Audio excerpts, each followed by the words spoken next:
So yeah, okay. So what you were just saying, we're live now. We're now live. We're live. But no, the thing you were just saying about confidence versus seemingly non-confidence, that's exactly what I was going to say. I think as human beings, like we were saying last week, we're both made in the image of God. So therefore, I have a part of masculinity and a piece of femininity, and women have a part of femininity and masculinity. So it's like you have to incorporate both of those into life in order to be successful. Because, yes, there's a time to stand up and be confident and be like, bam, this is how it is. Because the people you're leading need to be like, oh, this guy knows what he's talking about, I need to follow this. But if you're always like that and you're never kind of open and receptive, people are like, I hate this person. He's always telling me what to do. He never listens, ever. What about what I have to say? It's like there's always giving and receiving. And if you think about Jesus, I was listening to Joseph Prince this morning, talking about how Jesus came to serve. And I was like, it seems so weird. You know, God who controls everything has come to serve. But he's both. He's like, I come to give and I come to receive. Like, give me praise, but receive from me. Like, he doesn't do one or the other. He's like, I'm so big, I do all of it. I'm masculine and I'm feminine. Oh, and the very fact that he's willing to come serve shows how, like you said, confident he is in his ability. That would be the natural disposition of one that wanted to be in a relationship, would be to serve. If God shows up and just wants, if Jesus comes up and just wants to control everyone, then it's like doesn't want love, doesn't want a relationship, and then you have to question, well, what was the point of creating? You know, if you didn't want a relationship, it's actually contradictory. So that's what's interesting. It seems contradictory in Jesus, but that's what actually makes it coherent when you start talking to him as being God, the Son of God, is the fact that he comes to serve. Absolutely. And the other thing, see, I like to talk about not just the masculine and feminine, but then I think you can put that side by side with like the child and the adult. So when you're a child, you have no choice but to receive because you're helpless. Like, your parents are always giving you knowledge and you're learning about the world, you're always taking stuff in. But then as you grow up, you become more autonomous and you step out and you do things on your own because you're now confident. But you never ever stop learning. You never get to the point where you're just like, I don't need your help.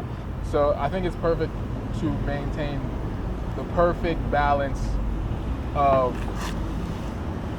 childlikeness and adult confidence. So much so that every situation you get in, you're like, yeah, I know exactly what I'm doing, but I'm willing to receive help. You know, like, you put it out there, you step out there, but you're not so confident that you never take help from anybody. But you also have to be confident, because I can't always rely on my parents or other people to do things for me, because God has given me a degree of self-reliance. And other people don't respect or want to follow non-confidence. Exactly. Yeah. No, I mean, it's gotta be, I think also, when you describe sort of these doubles per se, you gotta be masculine, but you also gotta be feminine. It makes a lot more sense when you, and it also is more congruent when you see it as taking place in time, not as a point. You see, when we talk about paradox versus contradiction, they're different. A contradiction is something that conflicts in the moment, and therefore cancel one another out, and is so impossible. A paradox is something that's balanced out by time and experience. Like when you say you gotta be masculine and feminine, that's a paradox, but that makes a whole lot of sense when you go through, when you as a constant subject or substance or experience different phenomenons by which you have to have different dispositions too.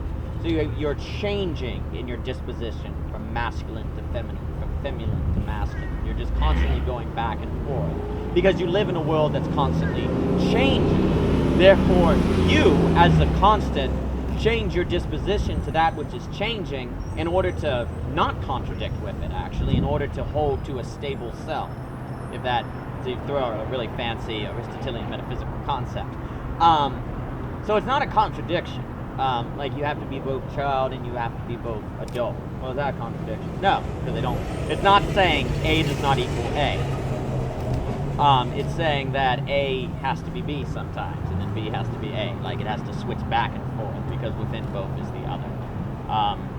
So yeah, I mean, so there's this constant awareness that has to be going on to know what disposition is proper. When you're speaking at a lecture hall, you need to have a masculine attitude. When you're in a conversation, you need to have a feminine attitude. Not because one is better than the other, no, but because they're different dispositions that a constant self has to take on relative to their changing situation. And you always have to be aware of it. Jesus goes from serving to whipping. Pulls out a whip when it calls for it, serves when it doesn't. Does that mean Jesus is a contradiction? No, that means Jesus is a person, as you and I are. Yeah. And you could actually say, I would go as far as to say, as I know people don't like this, but I would say in certain contexts, one is better than the other, not because of equality difference as far as like intrinsic worth difference. But one is more appropriate. But yeah, in that moment there is one, like when you scrape your knee as a little child, do you need to hear your dad being like, "Shut up, boy, suck it up and get up before I beat you," or mom being like, "Oh honey, you're really hurt, let me help you"? Obviously one is better than the other. Right. And you can sit there and be like, well, no, we don't want to categorize. Yes, we do. At some point you do. Like, there is a sense that there is an empathy that needs to happen and the truth. Oh, absolutely. And I don't mean to imply that. Well, I know you wouldn't. I was just... I mean, and that's very important. We think that to say better is wrong, but the fact of the matter is that men and women are different, and that there are situations that are better than others. That's just the fact of the matter. And that's okay. Because guess what? In your own right, you have your own thing that God has made you better at. And it's not because you're better as a person, it's just you're just more equipped in that area. And that's the way it works. We have a hard time with keeping efficient from being blurred with better in the sense of superior in like self-worth. Which there's a big difference between that. Are you being discriminatory toward corn mill when you put gasoline in your car? No, that's somewhat ridiculous. Is a given woman being discriminatory when they get pregnant and a man doesn't? No, because women are different from men. That's very absurd. Well, in the same way, it's absurd in these situations to say one isn't better than the other, because there most certainly is a better disposition, and that's okay. Absolutely okay. Yeah, because, I mean, and the thought that I've had recently was this idea of, like, we could call everything equal or of equal functionality, and it's possible to do that, but does it make sense? Like, right now, that tennis racket, I could technically pick it up in between my forearms. It's possible, but doesn't it make sense to use my hand to grab it? So it doesn't, I mean, it comes down to, like, does it make sense to do these things, even though we can? And I think it goes back to what we were saying last week about the oneness of God and how everything is so fully and wholly integrated. Realizing that if we were to see the world like that, we would then put everything in its proper context and not be like, oh, well, this person is better than this person. It's like, no, everybody is wholly integrated and they're all vital. Just like, that body of Christ analogy where God is like, some parts are more, hidden than others, but it doesn't make them any less important. Yeah. I like what Joyce Meyer said. She said, let's say your body, you wear this fancy diamond ring. She's like, the hand gets to wear the ring, but the hand can't see the ring. So it's like you have all of these unique tasks that each body part does, and everybody gets their little special unique thing, and the other parts lack the other. So it's not like the hand is any less important. It's like the hand has to hold the ring, and the eye's like, well, guess what, hand? You don't know how pretty it looks right now. Yeah. And the hand is like, guess what, eye? You can't wear this on your eyeball. You don't know how this feels right now. And then the legs are like, but guess what? I get to take this body over to such and such to show them the ring. Let's see you do that, eyeball. It's like everybody has a place. And once you realize how unique you are and how God has given you your thing, it's like, I don't have to compete with you. I don't have to be better or less. I'm unique in my own right. Yeah. What about switching the sex role. Well, just yell at me if this is not good. Talk about whatever you want. But I was gonna say, what about the idea that like when you like thinking about all the things that we do, and for example, me being like, I want to be intelligent, or like, and I get frustrated because I think, okay, well, I know that I like ideas and I can put things together, but in terms of like recalling facts, I don't feel like my time in college has been about memorizing and recalling facts. It's been about like learning about people. So I worry that like maybe that means that I'm not intelligent because I can't like say that this happened when this happened, or So it's going to be on your book list. So emotional intelligence. well, yeah, but wait, can I finish? Okay, go. So there's that aspect, and then there's like this other aspect of me that is like sometimes when I think about things that I want, I realize that the reason that I want them is not necessarily for me, but it's like for the future, in the hopes of like I want to marry someone who's really intelligent. So I think I have to be intelligent because I want them to be intelligent. And so there are these desires that I have that I don't realize until I think about them, that, oh, well, I'm like, this is an insecurity because I think that like myself needs to be a certain amount of good for someone else. And then I remember like, except no, the whole point is that when God is enough and like your identity is in that then these worries can be put aside. But it doesn't mean that the next morning I don't wake up and like rehash them in my head, you know? So that was my Yeah, I mean, I think, well, the first part. Whoa. That's a very tall woman. The first thing I would say, the first part is, okay, so I'm reading Emotional Intelligence right now, and I can't remember the guy's name, but he basically started creating what he called, he basically started like the hypothesis that we are so focused on intelligence that we don't realize that there are a diverse spectrum of intelligence. Like he talked about the ability to like notice and move in space, dancers and architecture, to be able to visually see things, and emotional intelligence and all of these other various things of intelligence. But we're so left brain focused that if you don't know how to get a 180 on an IQ test, then you're not important. So it's like, since that is the marker through which we measure things, yes, by default, anybody who doesn't measure up is not intelligent, because these other intelligence have been included in the spectrum. And then when people try to do it, it's like, oh, well, you're just being nice, like a mom who's like, oh, that's good, babe. So that's the first thing I would say. We have to redefine intelligence. Right. Because and standard of worth. I mean, that's your standard of worth too. That's so problematic. Oh, so I'll give you an example. Like Jason, I don't know if you ever met Jason James. Jason! He just graduated. But he talked about how he took off a year from school from here, and he got a job with a moving company because he just needed a break. So he said, he would go into these really rich people's homes who had all of this furniture that needed to be moved, but they could not understand in their mind how to rotate a piece of furniture to see how it would come through a door. Yeah. Like, that is a type of intelligence that just because you don't learn it in the book, that woman is helpless in that situation. Your intelligence is extremely valuable. You go in that house and you get the couch out, and they're like, how did you do that? It's like, because I'm experienced. I know how this works. It doesn't matter that she's got millions of dollars. She can't get it out the house. Your $1 million ain't helping you if it's sitting in the house with furniture.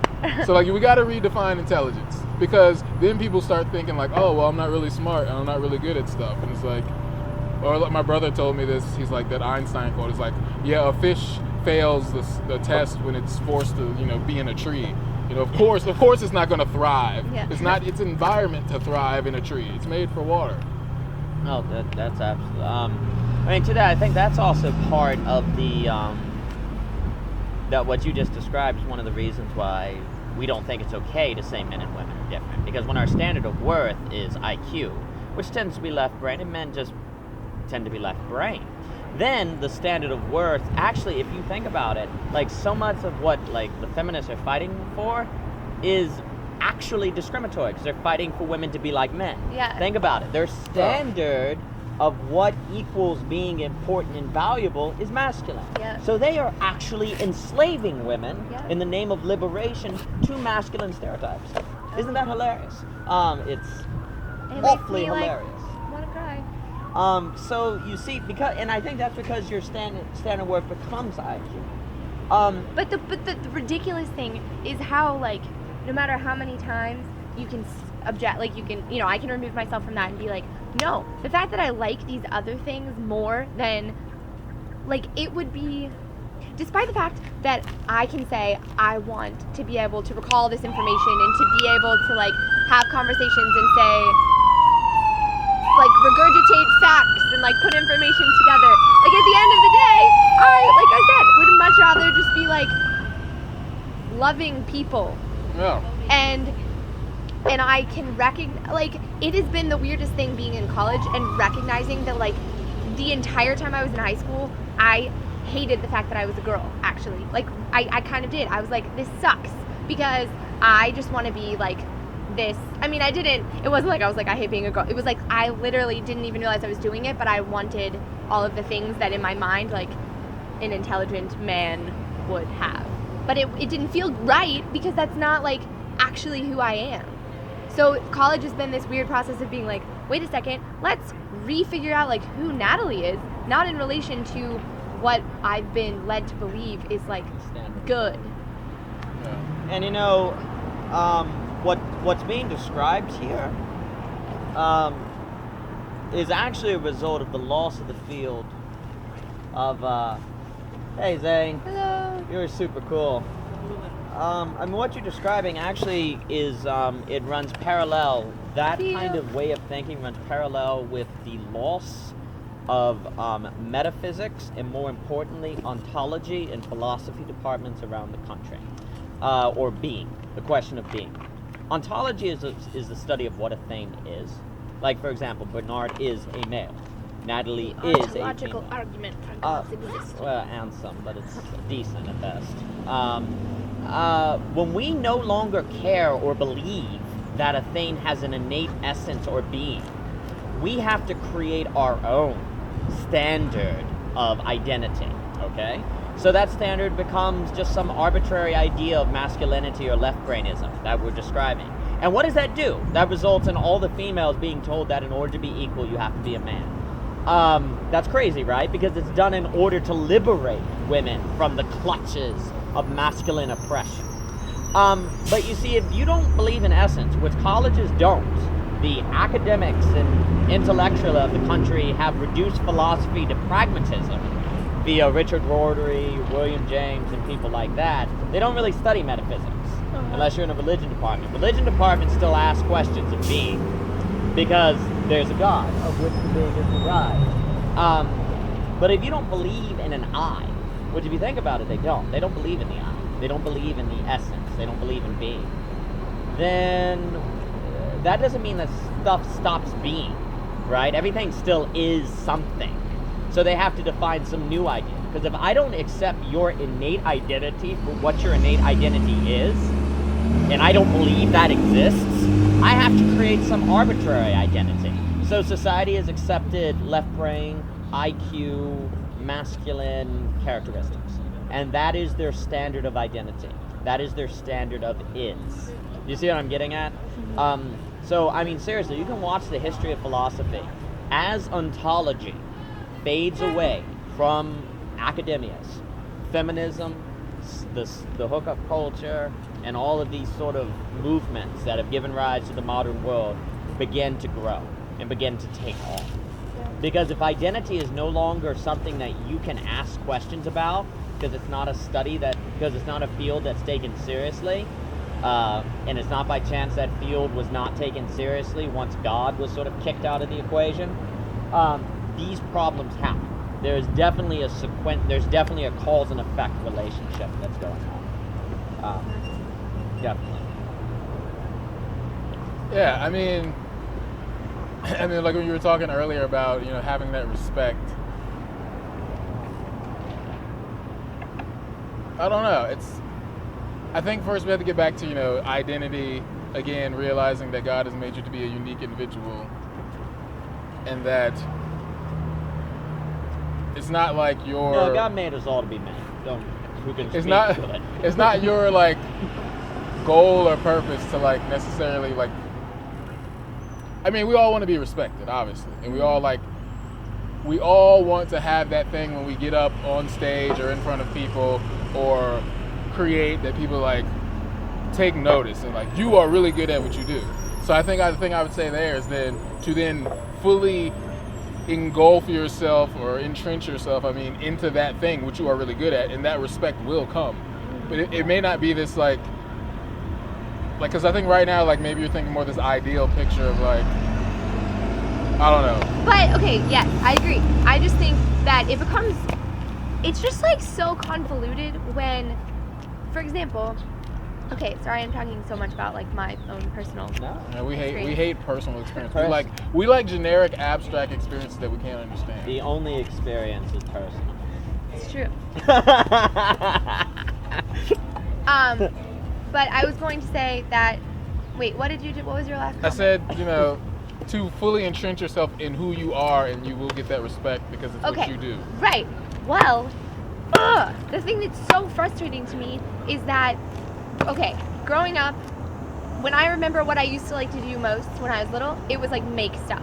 I would sit for hours with cardboard. I would ask for cardboard boxes for my birthday. That's so cool. Yeah, and one time I got a refrigerator box for my birthday. And often, if someone gave me something in a box, I didn't care about the thing. I just took the box, and I made like this elaborate car. I made a house out of boxes. Cool. I just liked making stuff, okay? Well, that's all fine and dandy. But then I get to school, and this is not me, like, whatever. No disclaimers.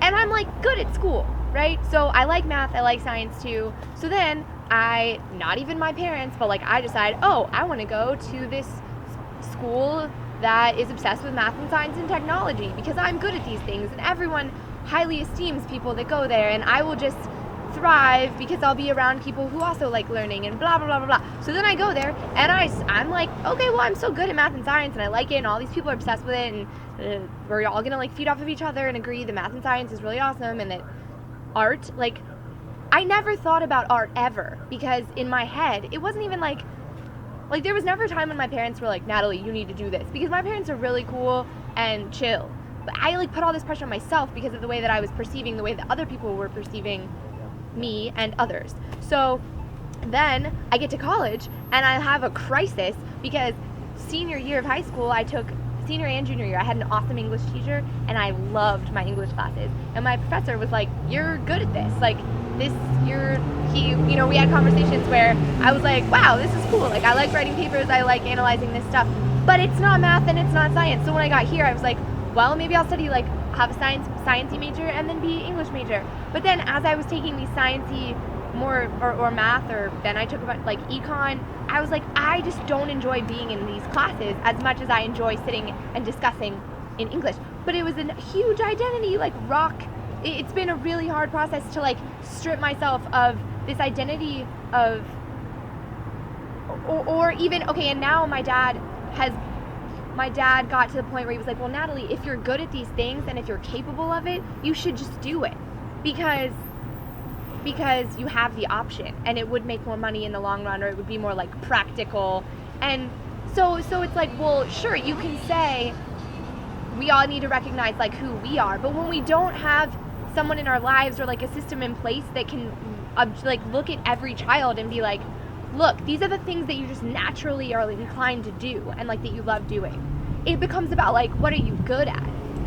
And that's not, because you can be good at a variety of things, but that doesn't mean that you're supposed to do the one that's the most like gonna make you the most successful in the long run. And really, that mentality just messes with you until you can realize like, no, I'm miserable when I'm trying to do this, you know? So then I feel like it still affects me every day, because I'm like, even though I embrace creativity and stuff, and I think it's awesome, and I'm like really happy that I'm not studying a science, there's still parts of me and like insecurities that every day I'm like, but I feel like somebody might not respect me as much because they don't realize it. And then I'm like, but I don't care, but I still have to like have that internal dialogue all the time. That's a hard thing. I think we all do.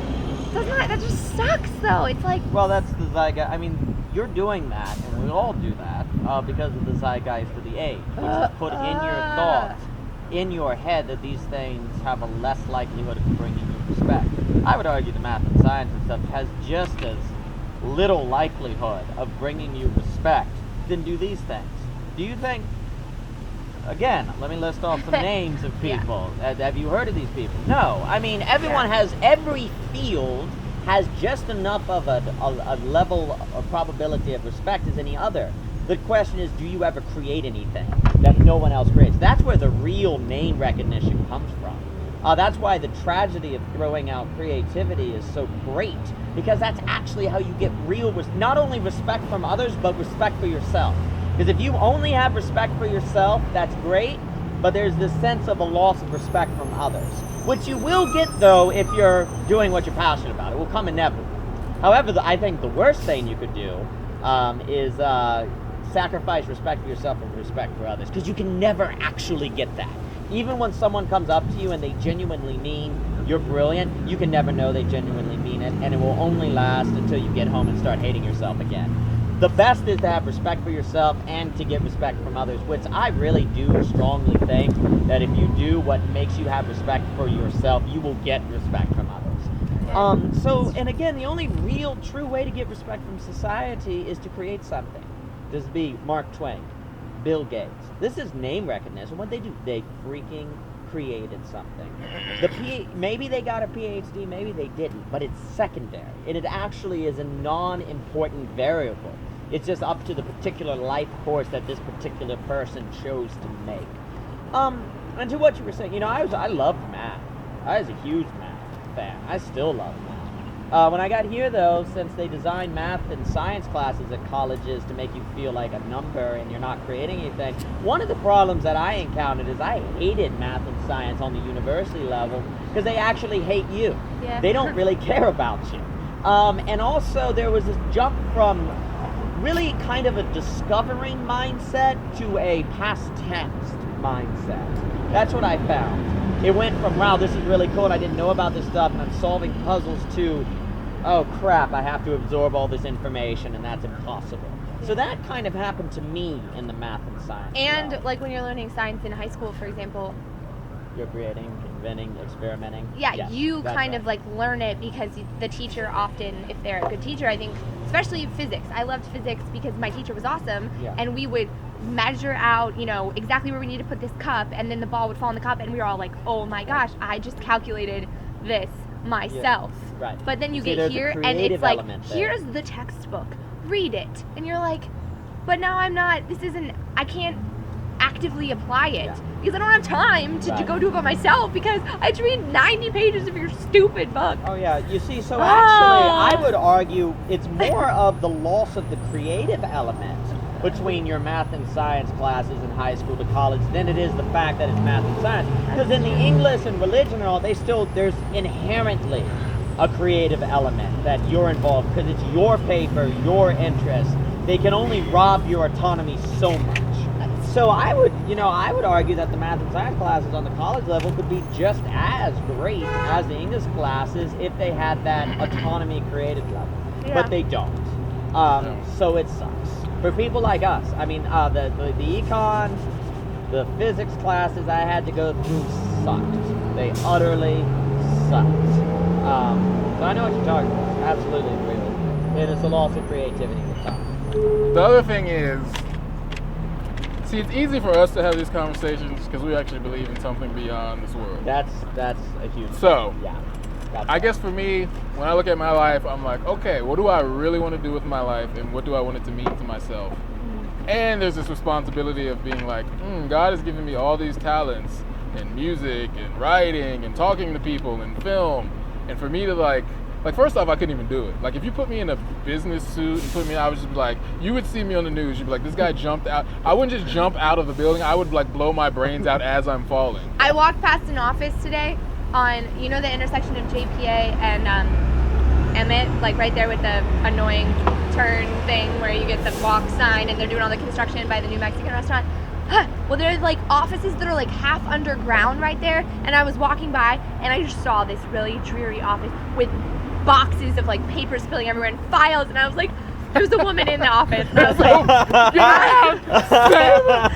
Call the fire department. I was literally like, I'm so sorry for you, because if I ever were in there, I thought the same thing. I was like, I would jump.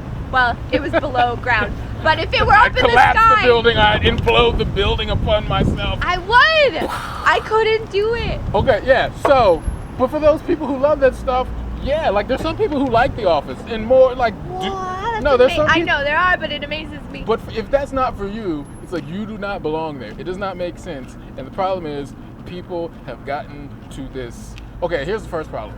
First problem is that the economy has become God.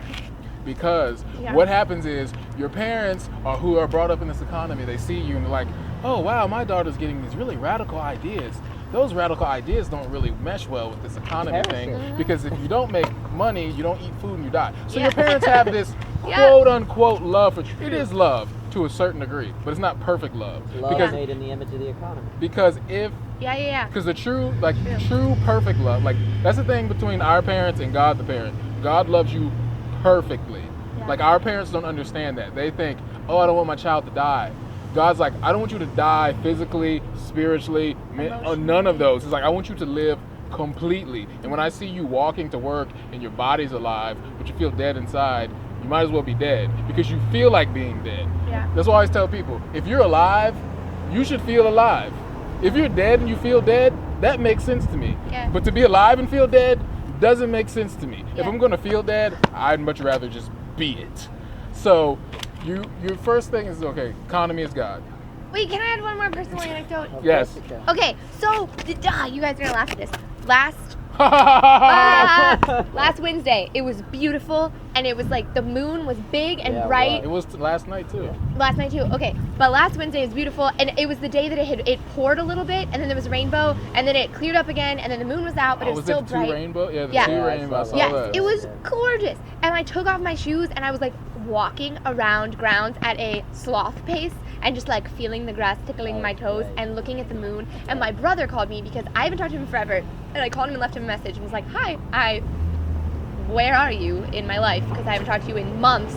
And he called me back right at the moment that I was standing, I had been there for like 15 minutes. I wasn't moving. There were people like bustling around me, and I was just looking at the moon with my toes tickled by the grass. And he asked me what I was doing. That was his first question. Hey, what's up? What are you doing? And I was like, actually, and I told him what I was doing. And he cracked up laughing at me and said, well, enjoy those moments because they're not going to last very long. And my brother literally, when he talks, sounds like death. He sounds like death. He was like, I asked him how he was. I mean, hanging in there, you know, same old, we're so busy. I'm just busy all the time and blah, blah, blah, blah, blah. And I was like, Tommy, you do know that you've like chosen that for yourself. Yes. Right? And he goes, Natalie, like, it just makes me laugh because one day we're going to be having this conversation and you'll understand. And I hung up the phone and I called my mom and I was like, Mom, it really makes me angry that I don't even want to ever talk to him because all he does is complain and then tell me that one day I'll understand. And his complaining because I'll be complaining too. And I was like, Mom, if he actually loved me, wouldn't he be saying, Natalie, I do really hope that one day you don't have to say this because you seem pretty sure that you're not going to. So more power to you. But instead he's like, doing the thing where Mr. Cynical wants me to be cynical too, because if I'm cynical too, then we'll all be cynical together and it'll be great. Okay. You should write a great story would be, because that pops up into me, a great fiction story would be to have a person like that represent a Reaper character. And you had like a child. It's like, there's like a famous story, I can't think of the name of it, where Death and a child might take a walk. And you could parody that, sort of like the Mythic Method and Stephen, young artist, or Stephen Douglas and all that. It's a brilliant story. It's a very brilliant story. Yeah, because everyone's bitter and angry. Yeah, and so they want everyone else to be bitter and angry. So. Sorry, that was my personality. Keep going. Economy is number one. Yeah, so that my brother represents that. So number two is you have to then renew your mind to say the economy is not God. God says, take no thought to what you're going to eat, what you're going to wear. I've already got that covered. Seek what I want you to do, and all this stuff will be added. So it's like you have to get that ingrained into your brain until it chisels down into your heart, and you're like, oh my goodness, God is not going to let me fail, because if he did, he'd be a liar. And what's the point of following him anyway if he's a liar? It's like God's like, I'm taking care of this because if he's the one telling you to do this, guess what? He has to pay for it. Like, he can't ask you to do something and then be like, well, psych, I'm not going to actually do anything about it. Yeah. So you have, like, I feel like especially for artists, Like, that's the number one scripture I would give to people who want to be artists or creative or non-traditional path takers in this economy. Because yes, you do have to live. You do have to eat. God is not saying, don't think about food and just pretend like you're not hungry. He's like, I'm going to take care of it. So you have to get that in your mind. And then the third thing is, you have to be settled in your mind that God is like, this is who I made you to be, and it's okay.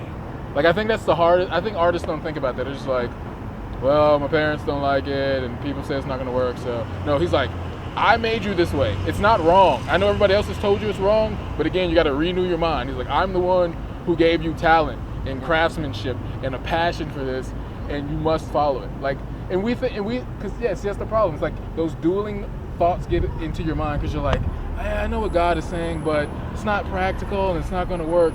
So then you give way to that idea about things not working because you're so afraid. Because you hear that ringing, nagging voice of other people saying, how's that going to work? And so it's so easy to surrender to that. And then you think it's not important because you think, yeah, what does art really do? I mean, I may paint a picture and, try to sell it to somebody on the sidewalk. But you don't Iris realize... Murdoch. Who?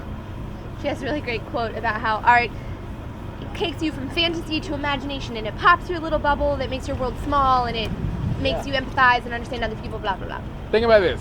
Me and my friends started this movie script, which I want to make this movie one day. It's about a world without art. So it starts off with a guy who's a doctor. Well, really, it's this guy who's like he's the only person seeing how things are changing as the world loses art. Or no, really, the world is already artless. Pretty sweet. So it's like people are at the doctor, at the hospital, and this doctor, he's operating on a patient, so he goes home. He turns on the TV. Like, all the commercials all the channels are like weather, news. It's just practical stuff. It's like, and today cars went by, and today a traffic. Like, literally, there would be no TV shows. There would be no teal in this. There would be no Nike swoosh. There would be no design to this racket. There would be no grass. There would be no color. There would be no radio. People like scoff at art, but what the heck do you watch when you go home? You're sitting there watching ER, and you're watching Grey's Anatomy. You're watching all of these shows. You're listening to the radio in your car. You're looking at signs and billboards. You don't like art, but you want a graphic designer to do your product box. I was thinking about it yesterday. Because no one will buy your product. Imagine, I was thinking about that. Imagine you come up with this great software and then you just like email it to people. It's like, you come up with that little logo because there's a part of humanity that's like, oh, I like the color, I like that design. Rick, go to Kroger. Okay, you know how they have Kroger brand stuff? Yeah. The Kroger brand stuff is literally the exact same product that it is next to. A deal that Kroger strikes with all of the companies that they put in is that we get to make on your line we get to make your product, we get 30% of it that we're going to put the Kroger label on, okay? I can tell you that because my uncle is president of an assembly line company. So they literally will have the same bottles, they'll put Coke on, and then the same bottle with the same drink and everything in it, they'll put the other Kroger brand. Yeah. The graphic design, but the name brand outsells the Kroger brand 5-1 every day of the week. Why is that? Because when you see the Kroger brand, because of the graphic design, you go, oh, that must be cheap. When it's the exact freaking same thing. And Kroger brand Nutella tastes better than regular Nutella, even though you're saying it's the same. But there's something different. The products tend to be the exact same thing. I guess my point is there can be some differences, but it's never a lower quality. Yeah. It's just a different brand. It's just a Kroger brand. Yeah. But because we associate worth with brand and the graphic design and all of that, the name brand outsells it 5-1. So the graphic design is a massively practical and affluent occupation and necessary for society. Houses that don't have flowers in front of them, you kind of question. Houses that look ugly, you're like, I don't want to live there. People hate to not be surrounded by beauty, all while they bring someone into a beautiful office to tell them that art isn't a way that you can live. And it's great. It's a great sort of way to look at the postmodern world. It's lovely. I was talking with this girl who I was working with at Lighthouse, and so she writes stories and she's trying to get into film. And so she's talking to her parents, and her parents are like, well, how are you going to make money, being a a story writer, or we don't really get what you're trying to do with your life. So then she's like, the next day when she's on spring break, her mom's like, oh, I want to go out to the store and buy a little vase for my living room. She's like, do you not realize the thing you just said is that you want to make your life more beautiful? Like, who do you think does these things? Without the artist to make the vase, to get it to the store, you will have no vase to bring to your house to beautify it. So you're telling me that my stories are not going to benefit the world? It does not make any sense. Wait, I don't get how are we... What has led it to be that it's like underground? Like, how come it's invisible to us that is just as important part of our economy? Okay. I do definitely think it's corollary with the death of religion. Because when you don't believe in something beyond, it's very hard to see beyond what the economy shows you. It has always been difficult for an economy to put numbers on the value of creative work until a creative work has borne fruit. But it doesn't tend to do so until 10 years of practice. However, after just a few years 4 years of studying physics or engineering, you can go on creative products. So there's an easier to see return. So really, art can be harder than physics. You see, here's the thing about art. I would say it is a stupid waste of your time if you're not going to put in 10,000 hours. Yeah. But once you get to the 10,000 hour point, like when you say, how are you going to make money off it? It's very hard not to make money off of a 10,000 hour skill. You could try, but you will have the ability to do something that very, very, very few people can do. And the other thing about art is, you're like, well, everyone talks about writing stories, yeah. And it's true, if you were to ask how many people have been short story writing for a year, you'd have millions. 2 years, half that. 3 years, half that. 4 years, half. By the time you get to 10 years, you're talking about a very small group of people have actually done it for that long. So the amount of people you're competing against in that particular market is not nearly as great as you think. And actually, there's plenty of space in society for everyone in that bracket of elite work, because art is everywhere. And also what Bernard's saying about the economy being God, I think it would have been beautiful had, when Nietzsche said God is dead, somebody been like, what are you talking about? The Dow Jones is at 1,300. That would have been beautiful. And I definitely think, you see, once you get rid of God, once that was gone, you slowly saw all of the philosophy schools become just pragmatists. Everyone is pragmatist now. They got rid of ontology. They got rid of who you are. So once you get rid of the idea that people have an innate essence, they're just their practice, then everyone can be a scientist. Everyone can be a mathematician. And since that is much easier for the economy to quantify and to understand, there is inherently going to be a leaning in society toward that. And since you don't believe in innate essence, you're innately going to believe that people can become that if they so choose. You see what I'm getting at? So when your economy sort of can only show those kind of things, it's innately going to lean. It's like he considered joining us. I thought for me, he was looking dead at me, which is fine. So I think there's a correlation toward the beginning of the 20th century, because before that, if you look. Like in Russia, the artists were a big deal. Like, you are in Russia when Dostoevsky's riding around and Pushkin, they're all away. Like, the artists and people, they're like, God is using you to do something important. And that's like how artists were viewed for a very long time, to have a particular calling that you in a society respect. I mean, go back to the Greeks, Homer and Ovid, all the guys, the Lears, these guys were big deals. They were just as important as the architects and the engineers. But once you get rid of the God variable, and you get rid of the belief in innate essences and things that people are born to do, you're in trouble. You're going to lose all of that. So it's not by chance that once we get rid of God, it all falls apart. I'm going to take it way back. Way back, yo. So, see, this is where we have to get back into the discussion of things. So this is where you have to talk about things people don't want to talk about even less than God.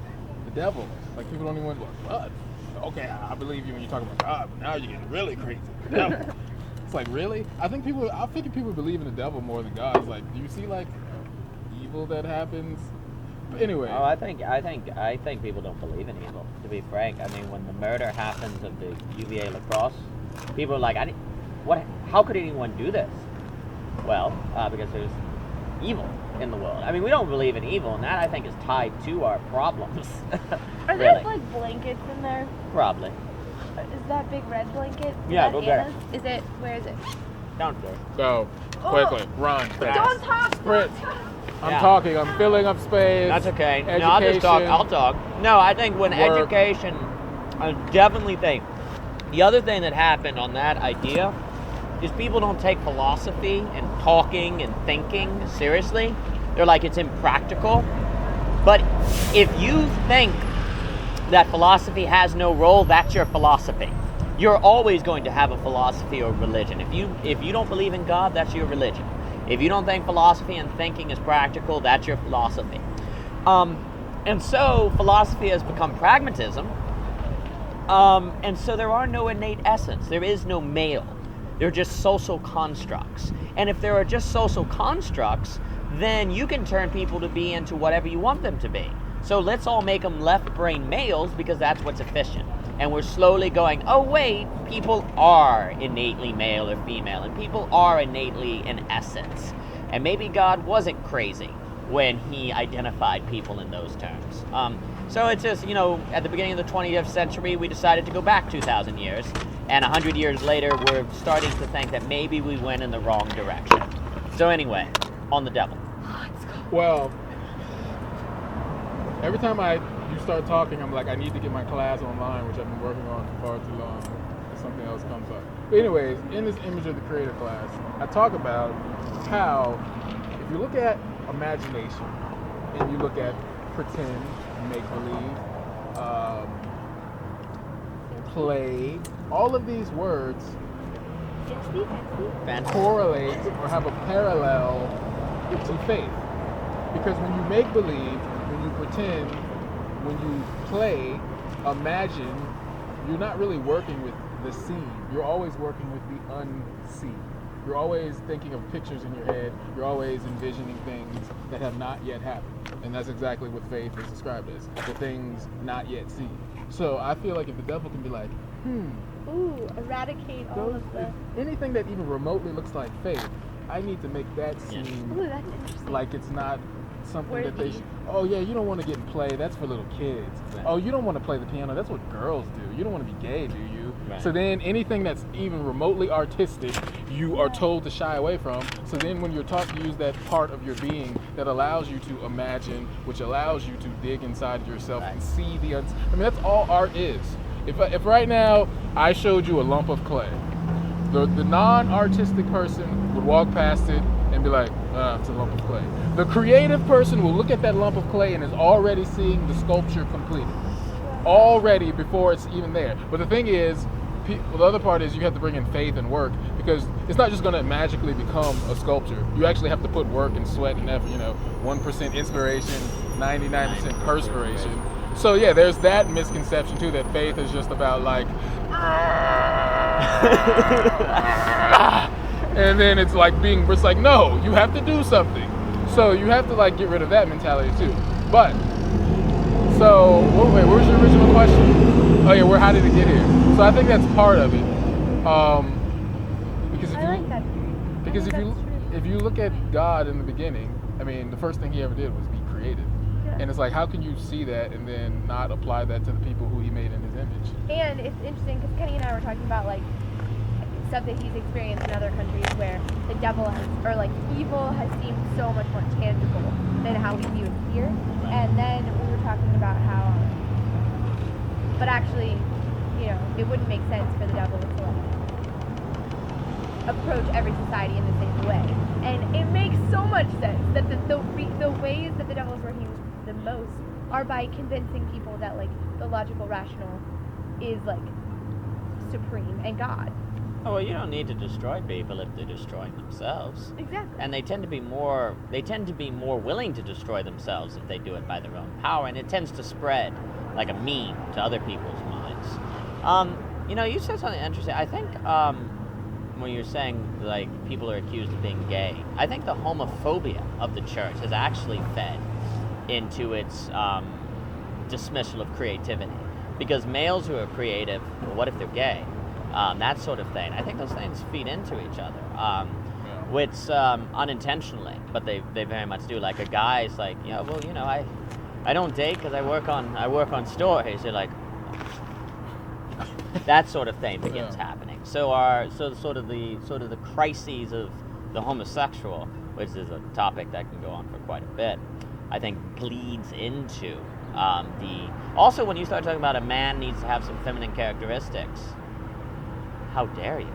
I mean, what are you saying? You want a modern Sodom and Gomorrah?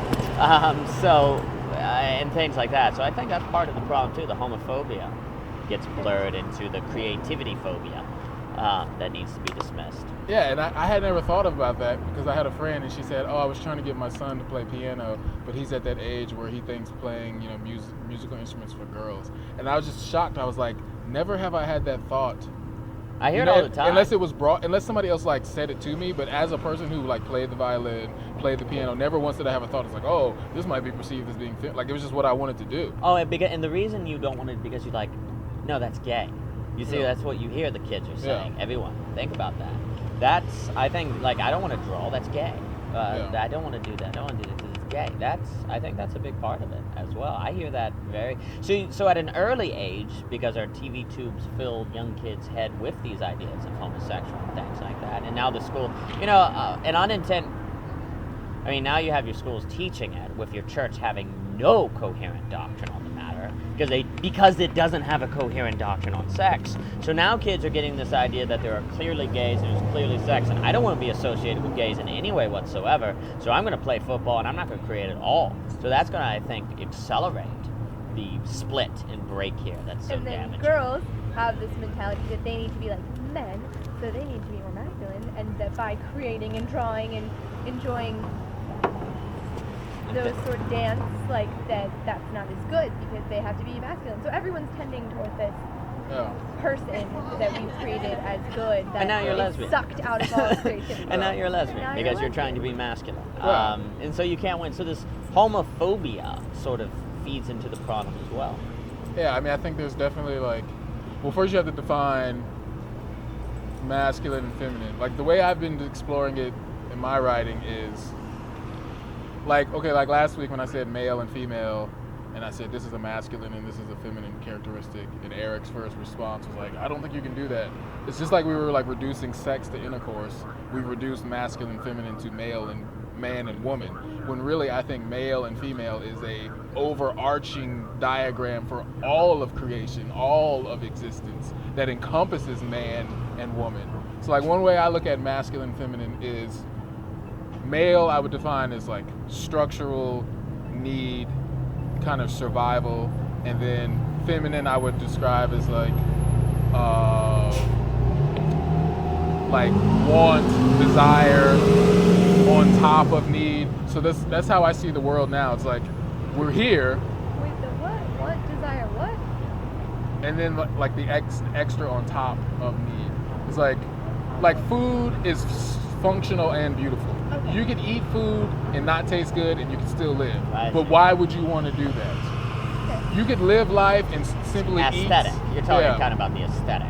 The aesthetic, I've written a lot about it. I can't remember all the words I used, but I say like functional and beautiful, or like need versus want. Like you can, utilitarian versus aesthetic. Yeah. So it's like you can have life and we could merely survive.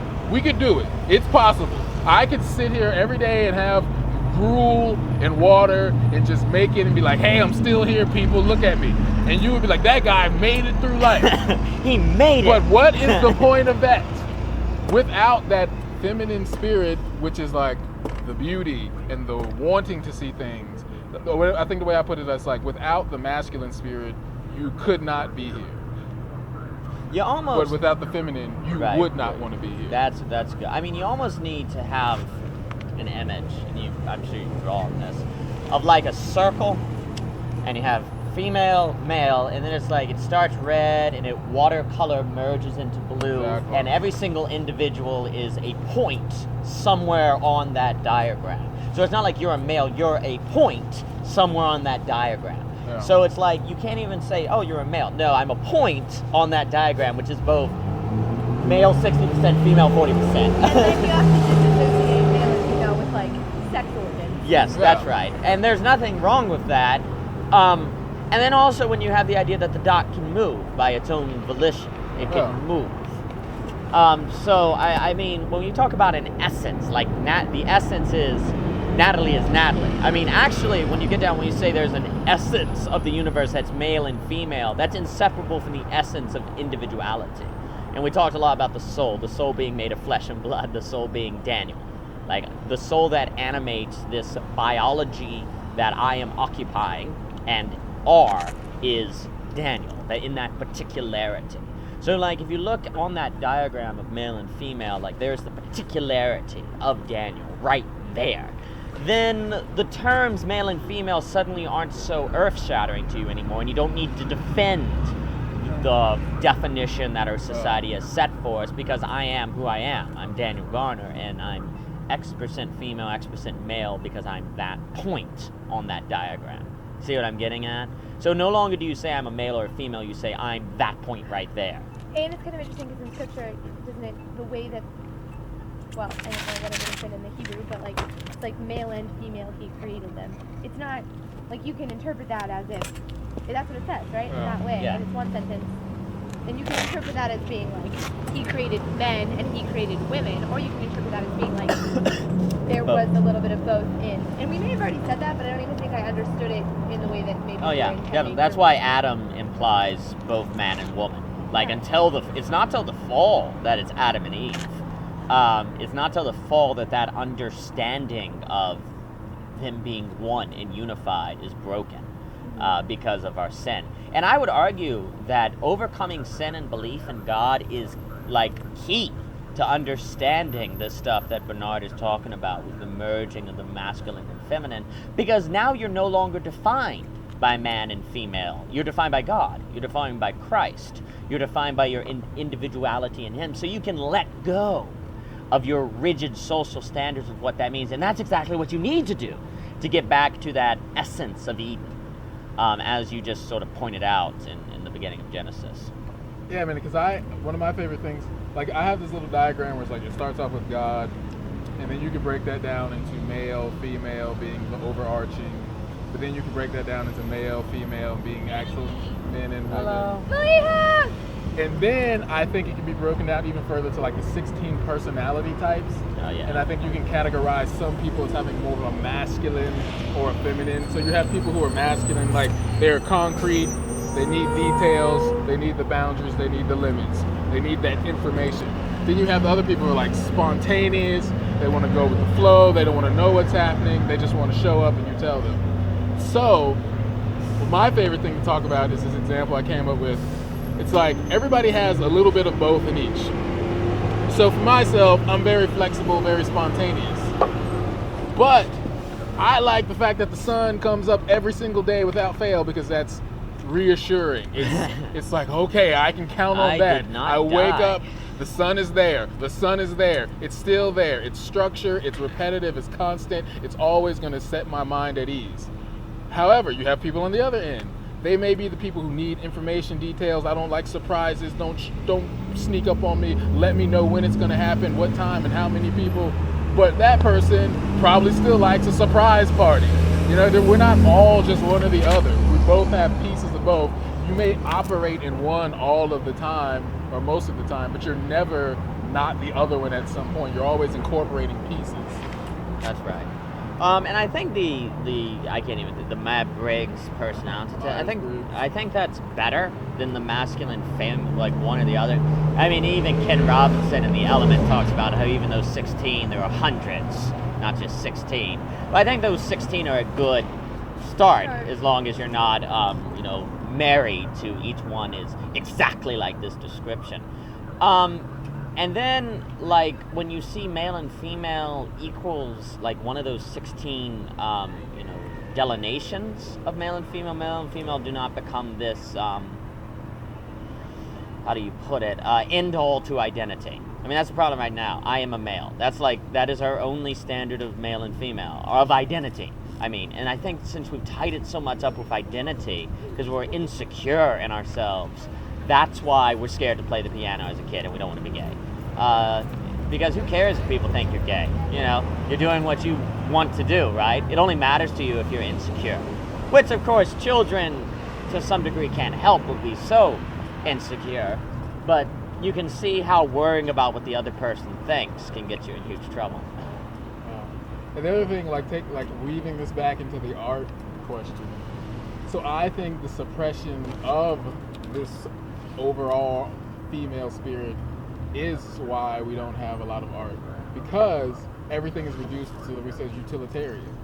So, imagine a shirt that's just white and pants that are black, and you wore that every day. Nobody does that. We like variety, men and women. Everybody likes change. Everybody likes choice. When you go to the supermarket and there's 10 boxes of cereal of different types, that is, I would call, feminine. The desire to have choice. Just like, a woman walks into her closet. It's like, I have all these shoes and all these clothes, and I don't know which one I want to wear with which, but I like having that option. We all like having options. We all have that feminine essence to where we go throughout life. We never want somebody just like, this is the way it is, and we're like, no, I like variety. I like going to this store because they offer me different varieties. So, you see that with art and how it impacts life, in that it allows us to see life more diverse, rather than somebody saying, okay, well, you got to wake up and you have to do things this way. You're like, I don't have to. I could walk to work, drive to work, I could bike to work, I could take the scenic route to work. Like, we all want choice constantly. And see, that's what we're saying earlier. This is going to be on your book list, Viktor Frankl. Yeah, Frankl. The loss of the idea that you have the ability to make a choice is, I guess, that suppression of that feminine spirit is the suppression of that identity of choice. So then you think everything that's given to you, you must take. Like your brother is like, well, you're going to see one day. Like people talk like that as if it is true. You're gonna see, you're gonna fall into this thing. It's like, no, I'm actually not. I'm like going 100 miles an hour in the opposite direction, turning the wheel with all my might off a cliff if I have to die in my own choice than go to your prescribed choice. Oh, and you see, I think what's also interesting is those same people who go, one day you'll see, are then the ones that no matter what you tell them you're going to do is going to be wrong. Because the only thing that will be right is that which leads you down the path that makes you see what they want you to see. You see, because they want you to screw up so that they can prove to you they were right. So anything you tell them that you're going to do is going to be wrong, because their standard of right is for one day you to realize that they were right when they told you that one day you would die. So that's the other thing. So a lot of I think another reason why people fall into that is when the external voices go, you can't live that way. You can't do it. You're like, I won't allow it. Or no, that's unacceptable. But those are the very things that are going to make you live the way that you don't want to live. So, I mean, that's the other thing that you got to overcome. If you're only going to listen to what others tell you to do, you're damned. You're doomed. Because what others are going to tell you to do is that which dooms you. So if you only listen to others, you will be doomed. Especially when you have this zeitgeist of one day everybody realizes that hopes and dreams can't be accomplished. Well then, if that's the zeitgeist, that's what everyone is going to say, right? So then, if that's their standard of reality, their definition of what constitutes a good choice and what constitutes a bad choice is, a good choice is that which leads you toward death.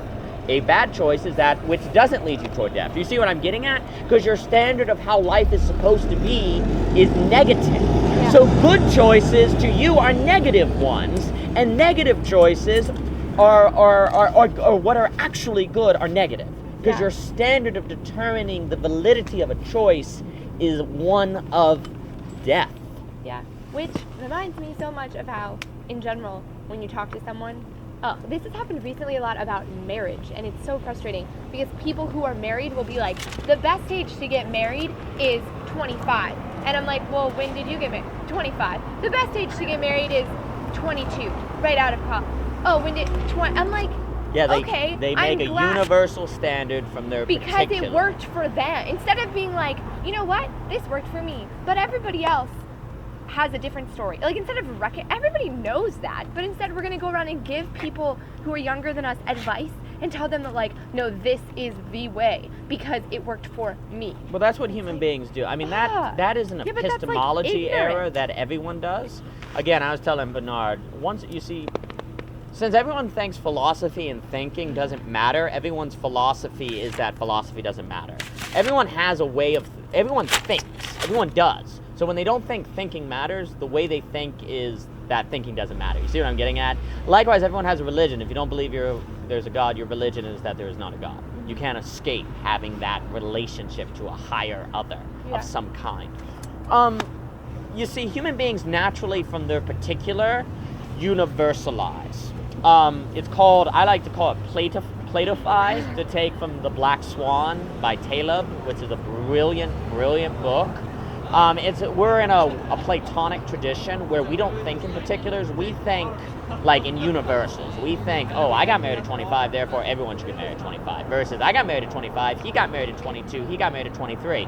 End of sentence. No conclusions are drawn. Yeah. You see what happened? You're just sort of observing versus saying, this is what happened, thus, this is what must happen to all. So there's an epistemology error.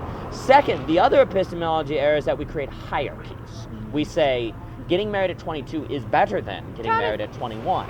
And we do that, hey, Tom, and we do that because I think it's, to take from Louis Demond's book, I think it's human nature to create hierarchies. I think it is fallen human nature to universalize from particulars and to create hierarchies.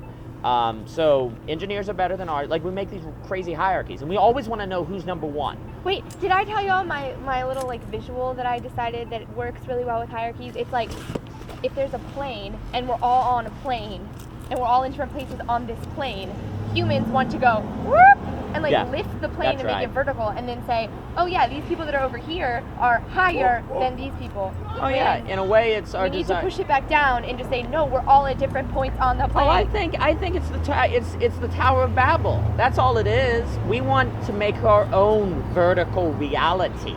Rather than say God is the only vertical reality and we're all horizontal. Yeah. We want to create towers of Babel. I mean, whenever someone's like, I want to do the engineer thing to be the best, they're saying, I want to make a Tower of Babel. It's all Tower of Babel building is what's being described there. Not to look at reality from a horizontal lens, but to make it vertical. Because we don't want to view it from God's lens. I mean, that's what's happening. Once you kick out God, there's still going to be a vertical dimension. You're just going to be the viewpoint. Yeah. You're going to be the one who views vertical reality. Sucks. It does. So the other stuff you were saying before that, going back to like the tricks of the devil, which are very cunning and keen. So the first idea of like the person saying, oh yeah, you're going to fail, just watch. It's a false or a counterfeit version of faith. Because you're like speaking forth the word, hoping that it will come to pass, and then waiting for it to come to pass. But the only difference is you have control over it, sort of. Like you think you control it. And like, you have to believe in it to say it will happen to you. So it's faith, but in the wrong thing and towards the wrong end for somebody else's life. What's scary is that my brother teaches Sunday school. What? The other thing is like you were saying about the universals. So here it again, like we all have a desire for truth. So the devil's, he's not going to be like, oh, well, I'm just going to like go against that will, because people naturally want to follow their will. So what he does is he says, I'm just going to like follow that, but then when you get to the end, I'm going to slightly misguide it. So it looks like what you're getting is what you think you want, but so this whole idea of, okay, so everybody walks around, so all these people walking around, they're like, work sucks, work sucks, work sucks. The problem is like you have to climb up from the muck. I had a poem idea for this, like climbing from the evolution of the evolutionary pool of like negative thoughts, just like rising to like evolve to like truth. So it's like everybody's like work sucks. So if I'm going to be the guy who diverges from the work sucks, in everybody else's minds I'm negating truth, because they hold so tightly to that as if it were God's truth, but it's just flipped on its head. And so like as soon as I say, no man, life can be great, like work, I love my job.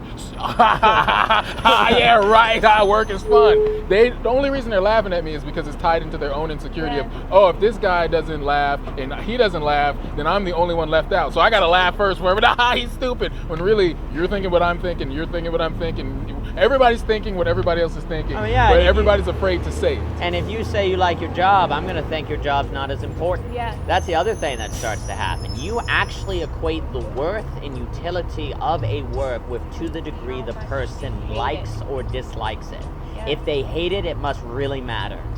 Because why would they be doing it unless it didn't matter? Exactly, and that mean, I unless blame it Kant. matters. I blame Kant. It's the only Blame reason Kant. people believe. But yeah, there's no other reason for It's people always to believe Kant's that. fault. There's no reason. I've thought about that. And I was just like, why do people believe that? It's only be like spiritual strongholds get in people's minds. They take root. They become solidified long enough to where they become the truth, even though they are not actually the ultimate objective truth of God. Right. I think part of that is because God is like, okay, look, I love that guy. if I'm going to give the people truth, like it has to take hold in your mind. So if truth could just be easily ripped out, it would be kind of weak. So even when it happens in the negative sense, it takes root in your mind, and you can't just be like, oh, well, yeah, work doesn't suck. Like, it takes work to get to the true thoughts that, God has created to be the best. So yeah. Yeah. Fair. I like it. You know what else I realized that's scary? Well, okay. I'm sorry. I'm talking a lot about myself today, but I've been having a lot of internal. I was like, because generally these conversations are more just like abstract, which is good. But I was like, okay, I need wisdom from these people about my life because I like them. Because I like them. Okay, no, but I was realizing that I think another thing is I have gotten to the point where I so hate doing work because for so long I wasn't doing what I wanted to be doing that I forget how to like make myself do the work that I will like. So for example, talking about art, I'm like, first of all, I don't even know what it looks like to be an artist anymore, or to like, and by being an artist, that's people assume that means you like, obviously that's a very large general term, like you can create anything and be an artist, but where, like, again, this idea of where do I start, because the last I left off was, besides the little things that I just do on a daily basis just because I do them, it's like, it was me in the cardboard boxes when I was, and the occasional like drawing or painting that I like, so I keep, so it's like, what do I do, or where do I start, or like, well, then the other day I was thinking like, how cool would it be to actually work for a company that did like design stuff, or that's actually why I thought about like event planning, because in my head that's like constructing stuff, but I'm like, I've thought so little about this and spent so little time on it because I was so focused on stuff that I didn't like that I feel like I'm so behind, because had I known this about myself from the beginning, then I would, Daniel was saying like the people who work for 10 years on something are obviously going to be better, that like me playing tennis, I've played tennis since I was 5 consistently. I'm good at tennis, like, because I've practiced. I don't have practice doing the thing that I actually like doing. That's scary. So now it's like I'm going to be 37 and be like, yeah, I now know what I want to do. And you see, I'm just going to jump over here. I just want to add, I think what also happens. I don't know what you were talking about, but I'm just going to insert. Kant. This isn't an aside. This isn't an aside. Kant sucks. I had to sign with Greg because he's awesome. I just want to add too. I think part of the problem is people lose sight of the big picture. They think you have to decide what you're going to do for your entire life at 26 or 25, and that there's no time to work on a project. Why are passions impractical? They're not. They just take time. Well, you don't have time. Yes, you do. You don't die till you're 70. I mean, that's the other thing. Like, we lose sight of how much time we actually have in our life to be excellent at anything we so choose. Yeah. We just don't think we have time when there's more than enough time. And if you're doing what you want to do, you'll make the most of that time. That's the other thing that happens. So I think that's part of the myth. But go back to what you were saying. I just want to add that. I think it's Kant's fault. I think I don't know. You have to. Great, I got coffee on my white shirt that I like. It's my fault. That's a bad thing. Coffee on you. So now you just suck out the coffee. Okay. Here's something I've been trying to practice a lot the past year, which is a challenge because, as you say, it's hard for us to look at the big picture. I think even more so, like being created for eternity and then being cut to like 70 years. Like it's like this everlasting line that extends forever, and you feel that, but then you see this one line in front of you that's really close, and you're like, oh, that's all I got. So there's just this desire for depth and longevity. I think this version of God has written eternity on their hearts. So yeah, there is that, and there's like this anxiousness, but we forget, like, do we really believe that we're going to live on with God? We're going to get to do all the stuff we want to do. But yeah, there is this sense of wanting to do something now in this like time and reality of what is now. So yeah, I feel that. But really trying to like live in the moment. Like really, really focusing on every day being like, what do I have now? And just being thankful, gratitude. One, because I realized this. I was like, if you think about it, when you focus on where you are not and what you do not have, you are literally focusing on nothingness. So that's why you were depressed. Because right now I could say I have this water bottle. I literally have this water bottle. But if you didn't have this water bottle, you would be focusing on not having the water bottle, which is literally nothing. So then it becomes anxiousness and worry and anxiety, and then it just, you know, spills into everything else, and you're like, why am I doing anything? I just want to end my life. So that's one thing. I mean, I think the other thing is, I think with God, there's never like, realizing, you know, going back to God, there's always this sense that He can expedite things if that's how the plan is supposed to work out, you know. I do think there is a sense that God's like, look, okay, you know, you were supposed to be here, and you're supposed to be here. We're gonna have to rearrange some stuff, and like, I mean, I feel like that in certain areas of my life. I was like, man, I should have made that decision because look, like right now, I'm like, am I really where I'm supposed to be at? Yes, I feel like I'm definitely supposed to be here, but then there's other little pieces like, but what can I've also been doing this and doing this and doing it? I mean, it always goes back to identity. Because you're always thinking about what you could be, and the only reason we're always anxious to do stuff is because we're thinking, once I do this, then I will be somebody. And God is like, no, you are somebody now. And it's like, if you got that rest and that sense of identity of just being like, Good, how are you? Good. You just know everybody walking by, don't you? Popular. So it's like, yeah. I'm trying to do that too, like, realizing like right now I'm like, okay, I'm trying to get this worked out in my life because then I'm set free. I can go out and do this, and then people will like, oh wait, I'm just getting free to go get entangled. And it's really just like, okay, God. So it's a constant, because I feel like that kind of thing, the thing that's so frustrating about that identity, all identity stuff, is that I don't think it's ever just going to go away, you know? And I can have weeks where I'm like really good and I'm like, I'm not thinking about the fact that I don't have this or I don't have that or I'm not this or I'm not that. And it's great, so I'm not thinking about it. But then the next week, suddenly it hits me again. And I'm like, crap, this sucks. But then it's like, I guess when you realize, okay, well, it is a constant battle. And that's why you have to wake up every morning and like put on your spiritual armor and be like, I'm going to fight you away. Because you are not practical in the best sense of the word. Like, you are doing nothing for me except making me, like you said, focus on nothing. Like, absolutely nothing. And I'm not not happy. I don't create anything. I just think about what I don't have. Right. I know. Not. I mean, it is a battle. Like you about to, like there is just this sense of like, especially this past year, I just like I really have to like. That's why the Bible says take every thought captive. That's not like neutral language. So every time a thought rises up, it's like, oh, Bernard, you should be. I'm just like, I am the righteousness of God in Christ. God is thinking about me as the sand of the sea. Like you literally have to just replace those thoughts with good thoughts. Which why I don't think the church. I mean, it's always dangerous to be like the church doesn't do this, but like talks enough about fighting or disciplining your thoughts. You know, like the fact that actually your mind is a place where the devil can be like, rah, and you can think it's all from you because it's in your head, but it's not. It's like dark stuff that you have to say, no, this is not from God. This is false. These are lies. I saw this crazy thing. I gotta go. I'll send you the link. So is this? You ever watch what's her name, Marilyn Hickey, and she's a preacher. She's got a daughter, Sarah. So there's this woman on her show this morning. She was a scientist, and she was literally she had a little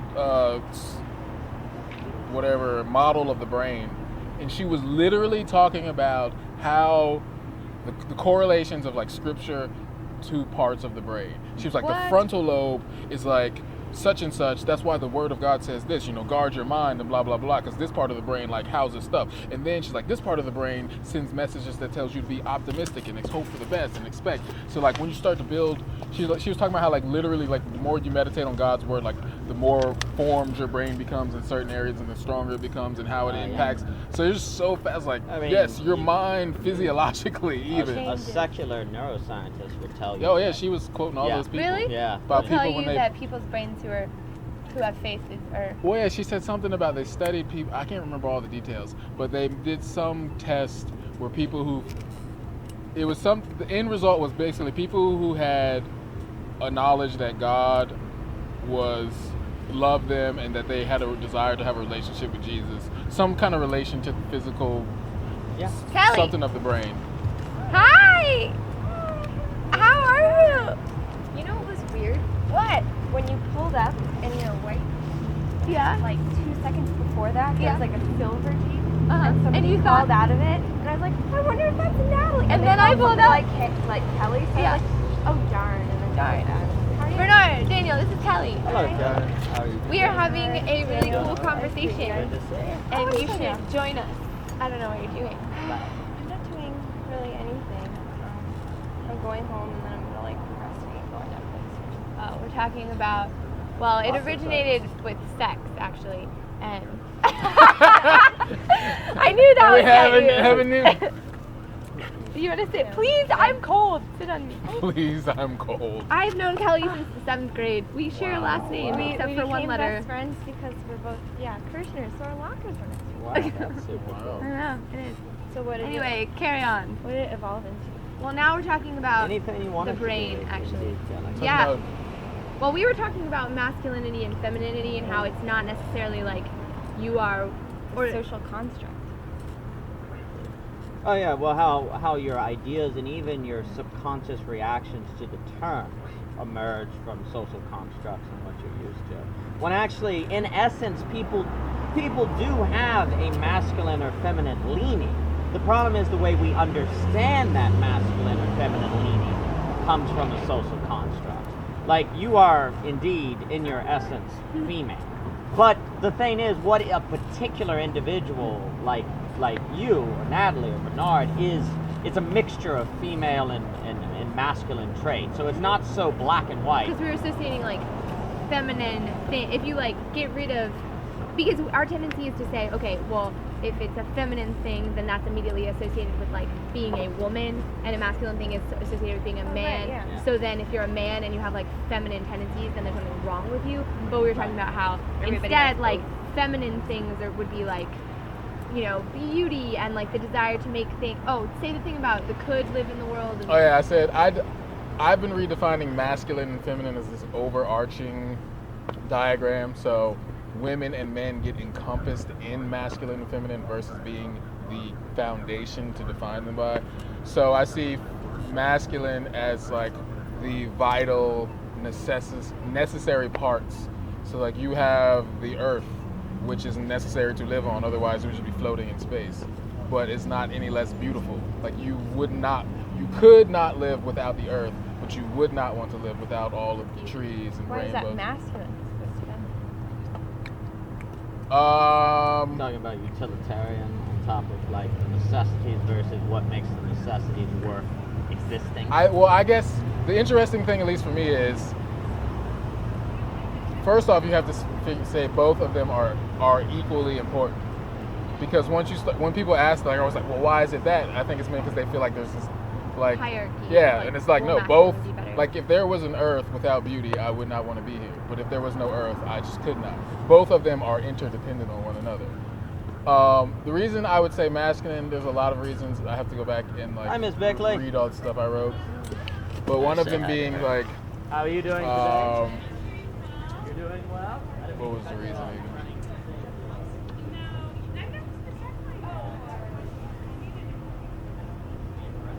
I'm trying to think of a specific example that I had. So, not to cut you off. No, but it's good. I'm not sure I get what you're saying. So, we're like inside like the larger like concept of masculine and feminine. Yo, so this guy at this church conference one time, he made this really interesting statement that I had never thought of.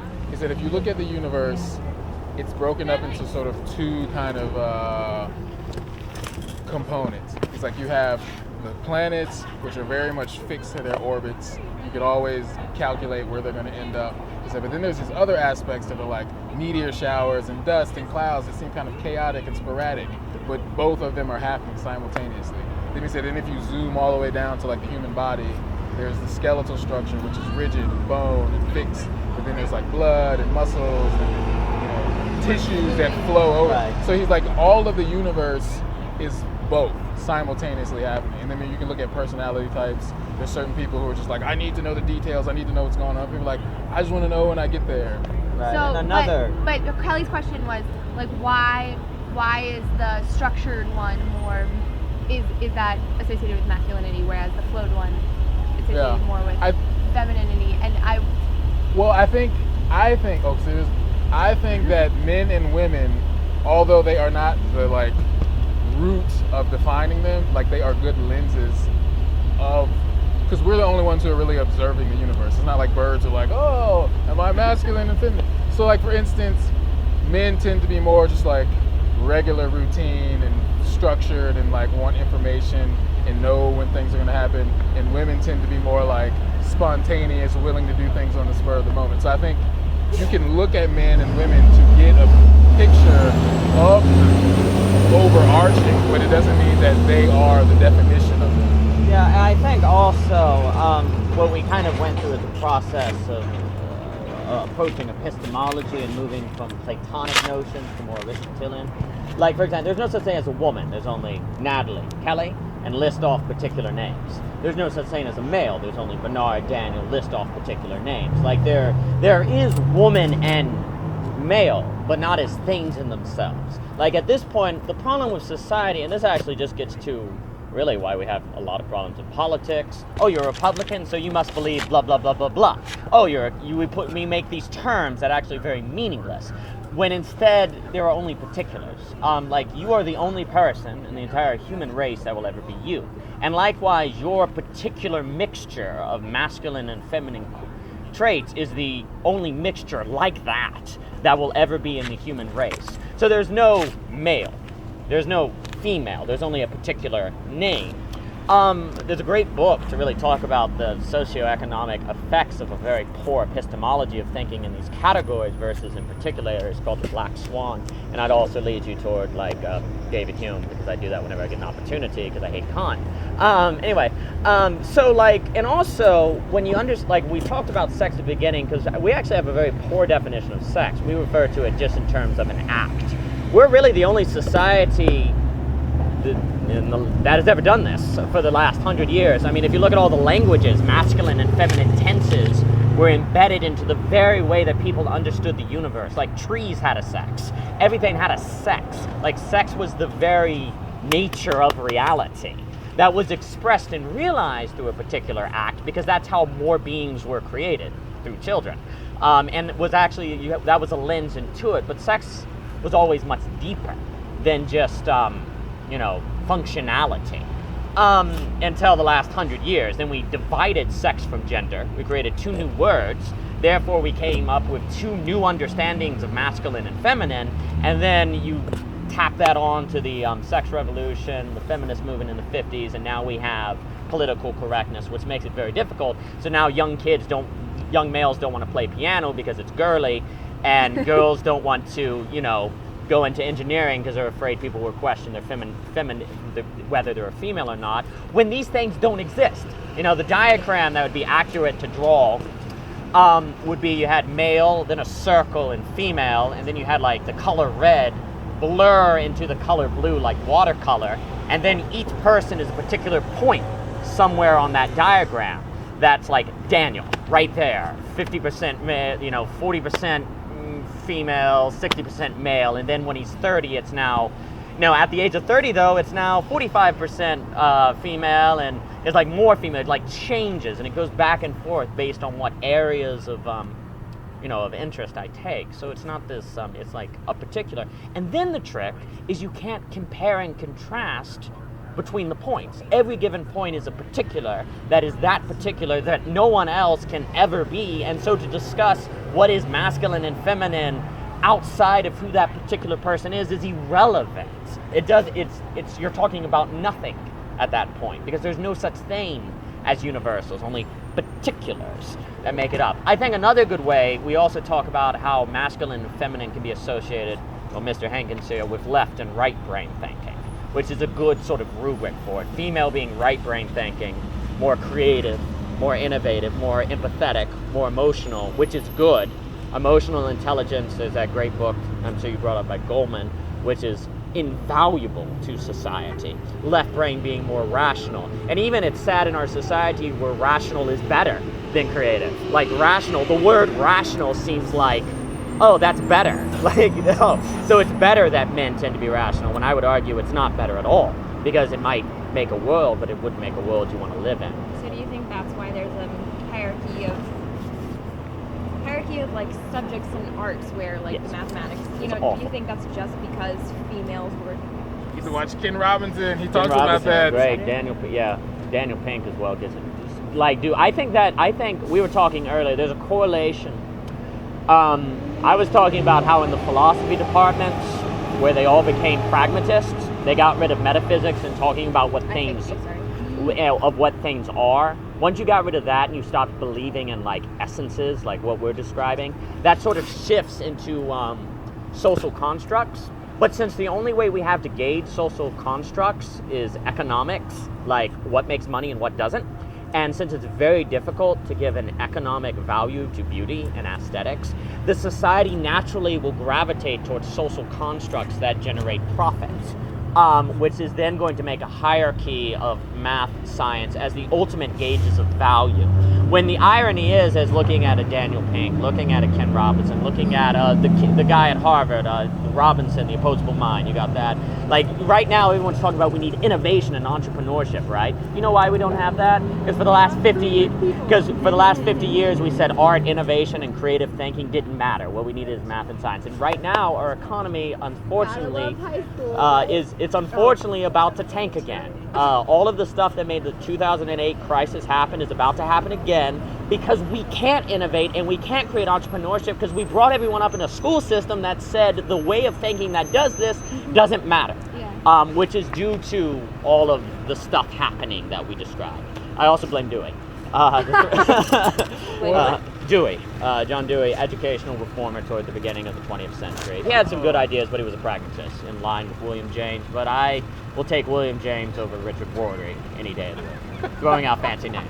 Yeah. See, I don't laugh because I know it. I laugh because I don't know what I'm you're talking about. And it's also Kant's fault. Kant. It's all Immanuel No, it's Kant. Kant's fault too, because he's the one that says if you like doing it, it must not be good. It's not moral. If you like doing it, it must not be moral, and it also must not add to the volatility of the society. And since people tend to like creative and right-brain work and entrepreneurship work, we think it's not as valuable as corporatism. And we're talking about that too. It's like if you say you like your job, everyone laughs, and then or they immediately assume that your job isn't as like useful as the person who says, "Oh yeah, my work sucks," and then we just assume, "Oh well, they must be doing something important." It's like, what? No, I feel like you like it more if you can see like the benefit in it. And you know, like I feel like people hate their jobs who work for a corporation that does something that they can't even explain. Right, but there are a lot of people that like respect those people for doing, because they're like, oh, you have long hours and you don't like your job, so therefore like you must be intelligent, or versus, oh, I'm like an artist, or I'm a dance teacher, or I'm whatever, and it's like I love my work, and then people might be like, well, you should be doing this corporate job that would be making more money. Well, it also ties into the fact that people don't understand how they can't see that that benefits the economy in any way. So if I write a poem all day, it's like, oh, that's cute, but how did that make like us money globally? Because that's my job, is to wake up every morning and make you all money to globally contribute to this economy which everybody serves. Which in fact, without the art and the music, that actually motivates people to be more productive and to make, you see, the thing that we're talking about, like economics is not inherently bad. The irony is that this philosophy of pragmatism and utilitarianism has actually made the economy less efficient, has actually made it more unsustainable. Capitalism thrived when the poet was treated like they were a messenger from God. It really did. Because everyone felt like they were participating in something, and they had Mozart to listen to, and it was beautiful music, and people drive to work listening to music because people want to learn. So the more and more the right brain innovative entrepreneurship work is in your education system or just in your society put on a lower ring, when that is the very thing that creates motivation for people to want to make money, then it starts to lose it actually loses its efficiency, and yet the whole reason you do that is so that it is more efficient. Sort of a paradoxical thing that happens right there. And the other thing is like, well, We can talk forever, Kelly, as you might be seeing. I would contribute more, but I just came from a 2.5-hour seminar. Oh, what was it It's on? like all my talking now. It's on how the Reformation, it's like the Reformation and how it affected modernity and political theory. So it's kind of like, oh my gosh, how can I like sum up? Who's the professor? Matthew Sittner. Is he a good one? Really, really What good. department is this in? Political theory. Oh, fancy. So it's like, I can't. That's good. It's just some Reformation affected political. That's all like. So, were you reading Calvin? Yeah, we're The reading Church Calvin, Institute, Luther, and Dr. Luther, and all of that. Oh, you're in it with Finney. With Rourke Yeah, Finney. yeah, Mr. Finney. You know Mr. Finney. Finney? I Finney's know a good Finney. friend. Well, I don't know him like personally. He's in my He's a class. good guy. He's funny. He's a good guy. I don't know his first name because we only use last Rourke. names. Rourke. Rory? I thought it was Rory or something. Rory. He goes Well, Rory? yeah. People say Rory. Rory. So say Rory. Rory. He's a good man. He's cool.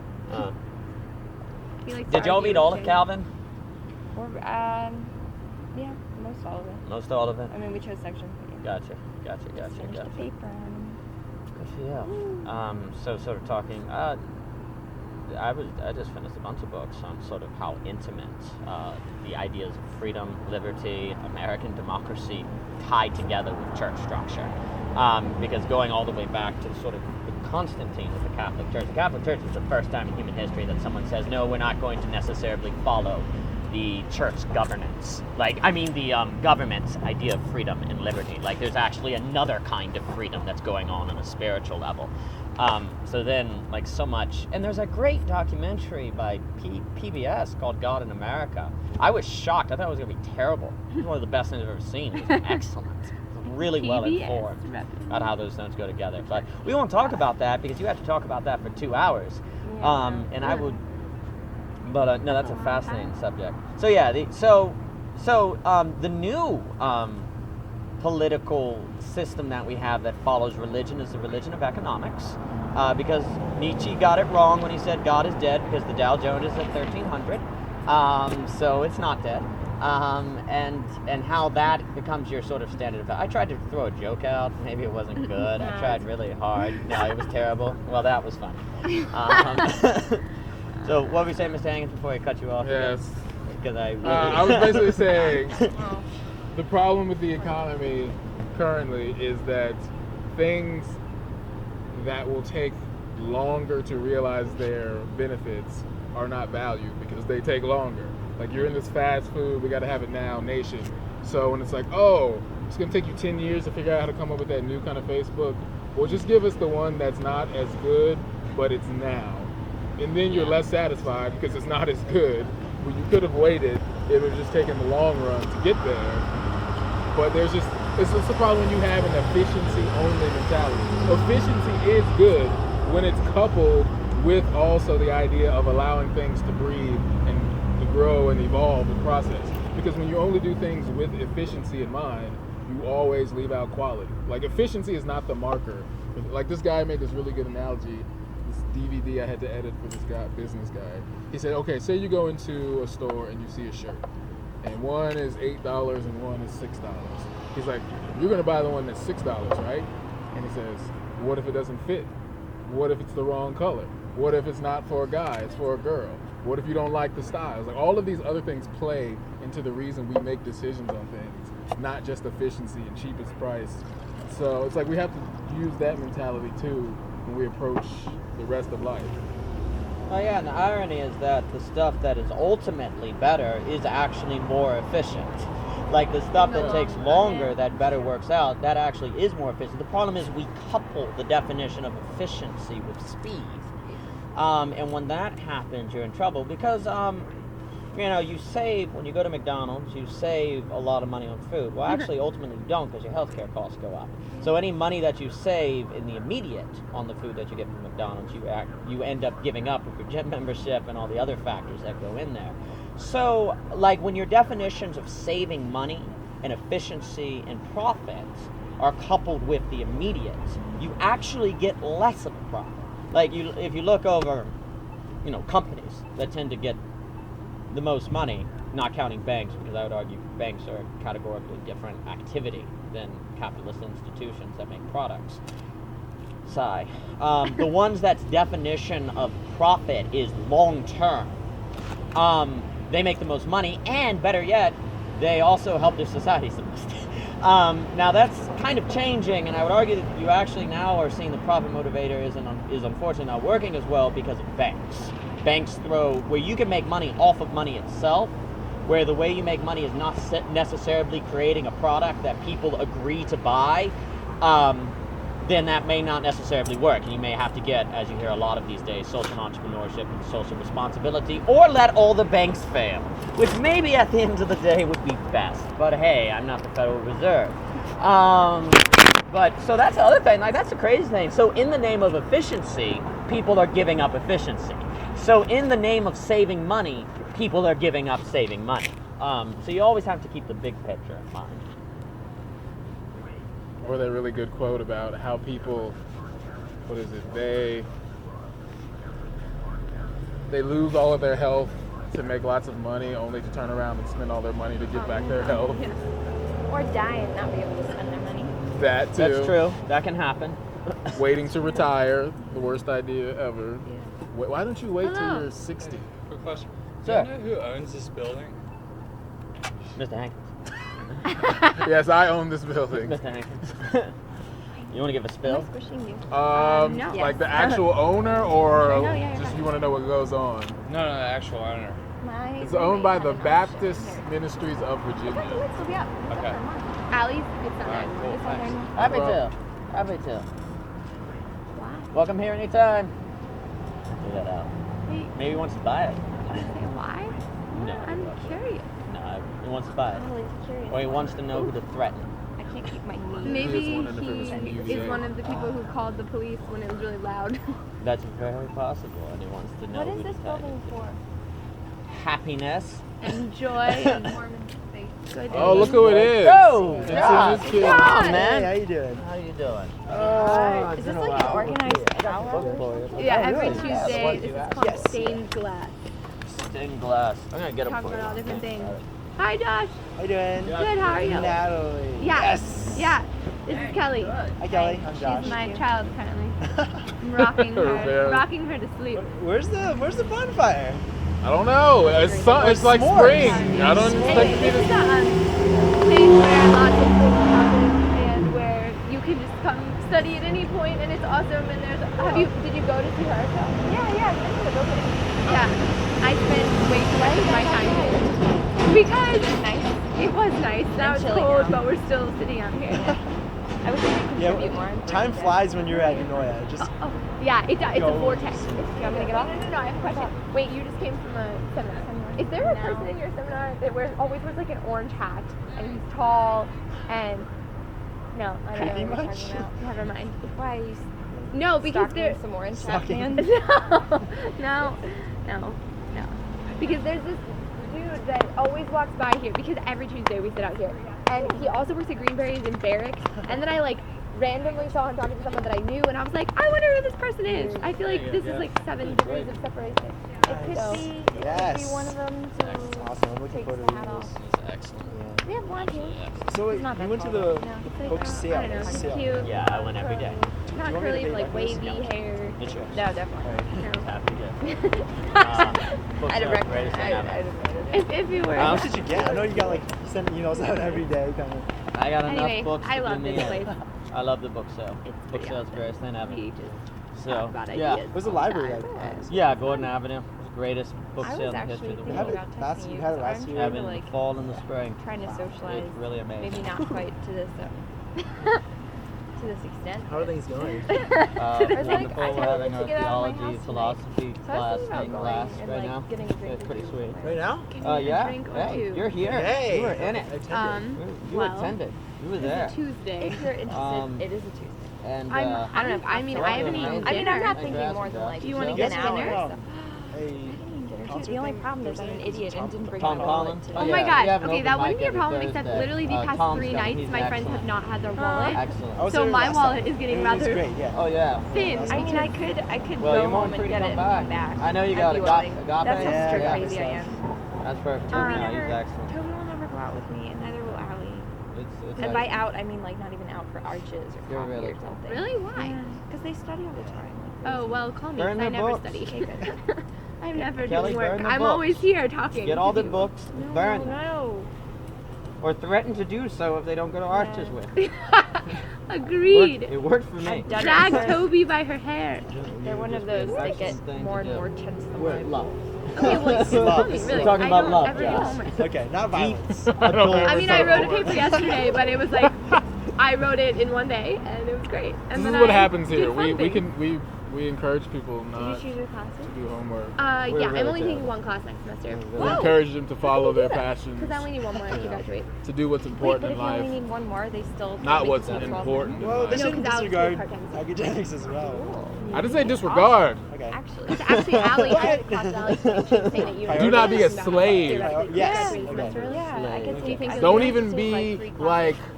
No, I'm somewhat of a servant. I'm gonna take everything I wish I'd taken forever. to Be on equal We level. actually, Turns out to be, in all, like, we help high people level, do like, papers psych here. and sociology We classes actually that you help have to be people. Yeah. able to do. Do you guys have Yeah. problem I sets really too? wish I had my Oh, class. absolutely. Yes, Like the engineers. problems of Chance, you and then drive you overcoming home your and be like, masculine "Wow, and do that." feminine stereotypes, the Wow. problems Life of is a set of problems. maternity. Yes, There it we is. go. So we do. So you do. We Do you want to? Problem You can solving. come to my house. Because Well, once then you we learn go to my about, oh house, man, this is how and I then feel because I I thought my changed, dad and hated then we me, could then all of a drive sudden the rest of to your your life house. becomes lighter and you're doing I would- homework a lot easier Yeah, because wanna do you're that. not so Let's do consumed with that. thoughts of your dad hated I you. really feel like doing something. I'm freezing. Because all of life is integrated. Biscuit. Okay, hate Cookie. to Did you bounce, just but I'm gonna bounce. We're gonna go. I'm Well, so good glad you time. walked by. Yeah. You need to come. Where do you wanna sometime eat? on Tuesdays. Somewhere that has good food. I'm so cold. I don't know how to make it home. Natalie, every time I pass the tennis courts, I look for you. It's never worked out.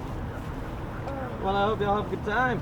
Yeah, nice to meet you guys. Enjoy the rest of your discussion. Oh, we will. Thank you, Kelly. You were Thank just you passing by and you saw Natalie.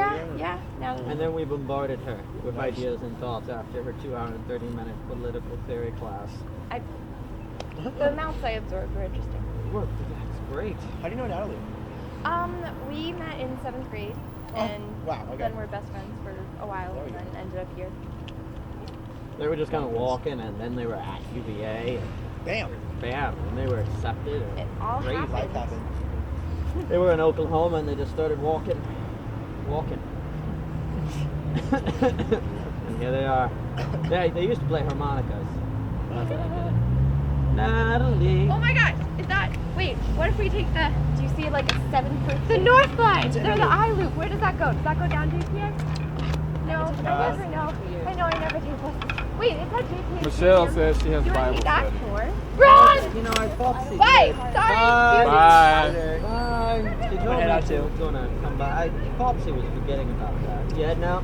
And now. Love you. Love you, man. I'll see you around. You know, I'll give you one here. Oh, God. I think it's okay. It's great. So yeah, no, I think in closing that see you, Josh. I mean, like it really is. Like I really do want to the diagram, the idea that each person is points, and there is no compare and contrast. Like the terms masculine and feminine are only Where did they go? meaningful. She left her water bottle. Natalie, Kelly, they'll go. They'll come. If they really need it, they'll come. That you're just a point on that, and you can't say something is more or less this or that because it's just a particular point. Because in reality, all there are particular points,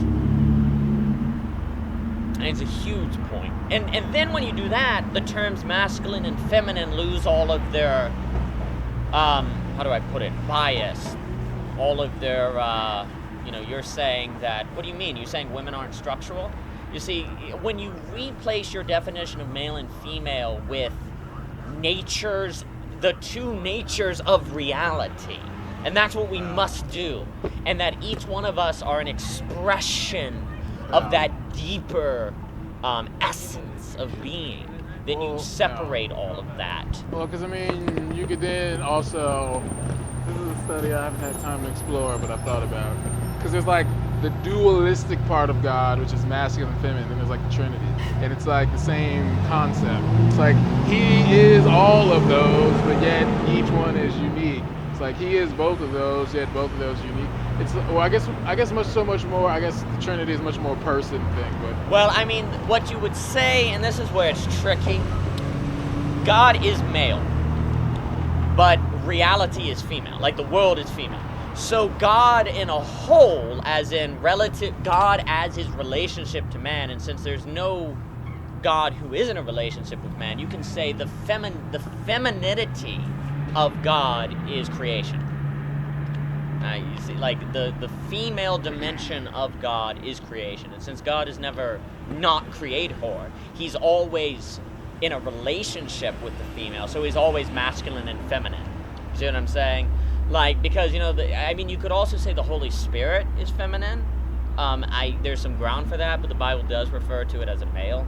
But it makes sense when you say God in himself is masculine, but God as a whole, as in like Trinity plus creation, equals male and female.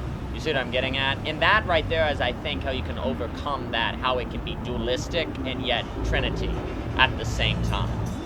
Because very often, like when you use the term God, you're referring to the total sum of Trinity plus creation, like that whole cosmic order of the entity that is transcendent in relationship, ergo, with that which isn't transcendent. Like it's a whole.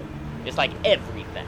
So when you say God is everything, you're meaning that relationship that's the merging of horizontal and vertical being. Like a lot of feminists hate it when you say, God is male. Well, that's actually a very pro-female thing, because it means we're all female then. Like we're all God's woman. The Trinity's woman. So that's what I would say. And since we're in God, because Jesus left the Trinity so we could get access into it, died on a cross so we could be in it, therefore there is female in God through us. We are God's female. Like we are the femininity of God that is in God through Jesus. well, I guess what I'm saying is, A lot of fancy stuff. like, I guess I heard this guy talking once about how, because like you're saying, nature of reality.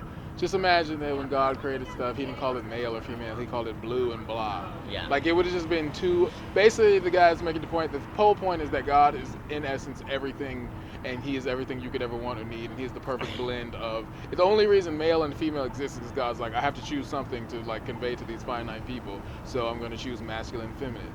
When really you'll get there and it'll be like, oh, you're just everything. Like, you're the perfect blend of anything. Like, it could have been a completely set of different experience where instead of like structure and spontaneity or like improv and script or light and dark, part and whole, it could have been something that we just can't imagine but would have the exact same effect. So in essence, I think this is more just like our particular version of what God has created towards us.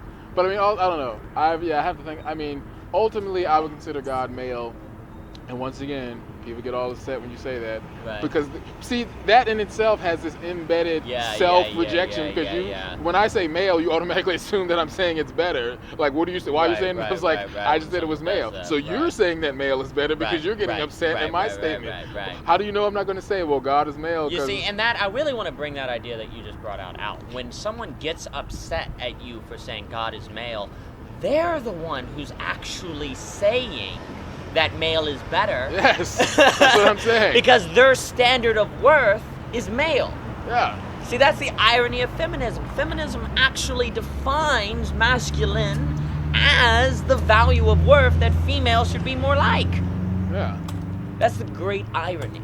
Yeah, if I say God is male, you automatically get upset. Which means you think male is better than female. And I never said it. I said God is male. How do you know? And I just say, oh, God is male because he's bad. Like, but the next words out of my mouth could have been why male is not ideal. But Exactly. you just jumped on me before I finished. But I would consider God male only in that, well, it all goes to image and reflection. Yeah. So yeah. it's kind of like it's hard to see one without the other. So when you see in the Bible says, husbands die. I was thinking about this morning. Husbands die for your wives like Christ. Love your wives like Christ died for the church, gave his life. Women, submit to your husbands. So first off, if you are a man and you read the Bible and it says, husbands, you are, in this metaphor, equivalent to Christ. That should cause you to not be prideful, but extremely humble. Because then you say, oh, every action that I display towards my wife is interpreted as how God feels about humanity. Oh, this is a lot of pressure and weight. I better really stay in God's presence and see what he is like and really try to be like who he is, lest I make a grave mistake and really screw up someone's image. Right. Because I heard this preacher, he had this really good message. He's like, okay, Moses was carrying, the children of Israel, and I can't remember what was the first one. He spoke to the rock or whatever, like the water came out of the rock. So the next time he struck the rock the first time. The next time God was like, speak to the rock and let water come out. Moses got frustrated, struck the rock, and he claimed, I don't know if I go all the way with this, but he claims the reason Moses wasn't let into the promised land because of that disobedience. And so then he says the reason is because God was saying, like, you messed up my picture. Like, I wanted a picture of softness and gentleness, of speaking to the rock, not of striking the rock. So therefore you messed up my picture of who I. So that is the responsibility that every man has. If you beat your wife, you're telling the world God hates the world. If you yell at your wife, you're saying God is angry, because we are images of God, and even when you are not trying to, you are subconsciously and consciously reflecting the image of God. So, yes, sure. That's why I say to all the people who want to say oh, you're saying that men should be the head of the household. You can be the head of the household. Please take the responsibility. Well, you think I want responsibility? You think I want to stand in front of God and be like, yes, God, I carried the weight of bearing the image of Christ in the church. I really like this pressure. No, please, by all means, be head of the household. Die. You can be the head of the household. You can die. You can carry the weight. Please, be my guest. Right. It doesn't matter, because no matter which side you take, it's only because we're looking through the lens of the oppression that's already happened that people get upset. Because it could be the opposite. If God would say, women die for men and husbands submit to your wife, somebody's going to complain. Somebody's going to be like, oh, well, you're saying I'm less than. Everybody's going to find a reason to complain because we're human and we're insecure and we want to be on top. Doesn't matter if you're male or female. Everybody's going to find some reason to complain. Oh, yeah, and, again, the only reason people are going to argue about that is if they don't believe people are at their essence male or female. If it's like males where there's well, can't we change that? It's can't we make females the head of households? God's like, no, because people are in their essence male or female, and you can't change what a thing is. A thing is the head of the household. So there's no debate. That's what it is. The problem is we associate head of household with authority, when actually all authority comes from God. So when I say the male's the head of the household, I'm saying a feminist will say I'm saying the male is better than the female, versus saying, this is irony, it's actually functionality. So much of what we've said tonight is rallying against definitions of functionality, where here it's just functionality. You are to be the symbol of Christ. And the female, you're to be the symbol of the church. And you see, sex has inherent symbolism as well that can't be compromised. One of the reasons the Catholic Church does not let women be priests is because the priest represents Christ, and Christ was a male. And Christ marries the church. So if you have a female doing it, you're saying it's a lesbian relationship, female to female, which you can't have, because sex has an inherent symbolism there that can't be compromised, no matter what you say. God said that females can't be priests, and we don't have the authority to say God was wrong. And the argument goes from there. That's a huge subject that I think's caused a lot of pain for bad reasons, because it also says, I think the other problem with it is if you associate priesthood with empowerment. Yeah. If you view being a priest or a preacher as being individually empowered, you're the Antichrist. because it's not about you at all. It's all about God. So Yeah. if you viewing becoming a preacher is you individually boosting your career, it's a hellhole. I mean, that's the complete opposite of the point. It's actually supposed to be the utmost servanthood and self-sacrifice. Also, who said that females can't be teachers? You know, the priest, the main role of the preacher, well, the priest is Eucharist, which in the Catholic Church is very, not really different. I just kind of perceive transfiguration and all that stuff.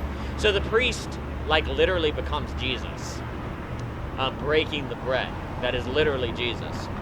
And you can't have a female do that, because Jesus wasn't a female. You see what I'm getting at?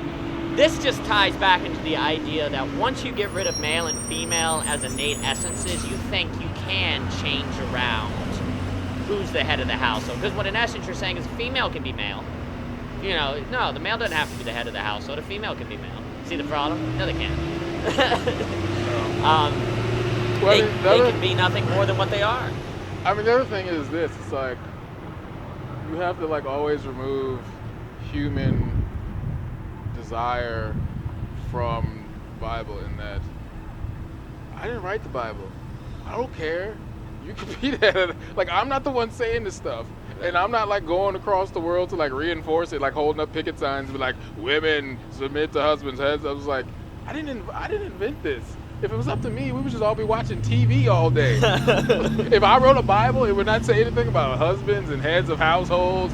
I'm not, and neither am I just taking this kind of like, surrender, like, well, I guess if God wants me to be the head of the household, well, it's not even that. It's like I just said, the husband has to die. You are inherently responsible for carrying the weight of the picture of God to humanity as the man, and you are dying as well. So, with all that being said, why do you think that men would, like, willingly, like, be embracing this as if this is something that they thought up? There's a lot of men who already have a trouble. Like, I remember hearing something on TV, and it was just like, they asked the question, like, men, would you die for your wives? And most of them, like, were hesitant. I was shocked. I was like, wow, I thought, like, you would be, like, ready to do this. But a lot of men don't even want to be around their wives, let alone die for them. So to me, like, reading that would put that in perspective. Like, oh, this guy's supposed to die for me. Like, oh yeah. And the other thing that's interesting, back then, male priests were a rarity. They were mostly female preachers. So the pagan cultures and all of that. Female priests were very commonplace. So when the Bible's like, males do it, that's a shocker to the culture. It's like, what? No. Also, when it talks about males being the head of the household, we kind of have this myth that the Jews were, they hated females and stuff like that. When in fact, more the opposite can be the case. I mean, the females tend to have a lot of authority, to be frank. They ran the houses. The men just kind of sat around. I gotta do a little more research into this before I say it clearly. I will say clearly that there were female priests everywhere. So when the Bible's like, we're going to have just male preachers, that was big news back then, because no other religion, no other country did that. Everyone had female, and they were all females, and they were all sex obsessed as well. But the male being the head of the household, more pressingly, immediately afterwards, this is what I wanted to say. The idea that the head of the household, being the male, would then have to submit to their wives, that's absurd. That's crazy. It's not like the Bible goes, men are the head of the household, period. No, being the head of the household is tied to, serving your wife, submitting to your wife. There is no separation of being the head of the household from submitting to your wife. What I was trying to say, back then, the men, they didn't submit to their wives at all. They would divorce them if the soup tasted bad. There was no submitting. So when the New Testament shows up and it's like, men, you gotta submit to your wife. You gotta be the head of the household and submit to your wife. Being the head of the household means not authority, but dying for your wife. Frick, that's huge. No, but that's like, what the heck? No, we don't do that here. So again, it's when people say it was made by men to empower them, they had more power before it was said. like, the Old Testament doesn't really talk about this marriage relationship kind of thing. You could do it, but it didn't talk about head of the house. It would just sort of assume that men are rule. New Testament rolls around, they're writing stuff like that. The authority and power of men is cut off big time. So then when you have feminists today saying that is a pro-male passage, it is not a pro-male passage at all, in any way whatsoever. It completely ruins the power that males had, because now they have to submit to their wives, and now they can't get divorces, and now they have to actually die for them. So like all of the power that men had is destroyed right then and there. So that's the other thing. I mean, just misreadings of what head of household means. Well, I mean, the other thing is, the problem is, this is when you intersect the idea of image and identity. Because if you read this passage and you think that it's relating to you, it has absolutely nothing to do with you. Yeah, It's that's true. the fact that God is saying, okay, if you take it back to Genesis, he says, I created man in my image. Meaning he is the object which is standing in front of the mirror. You are the mirror. No, never does the mirror look back at the object and say, what are you reflecting?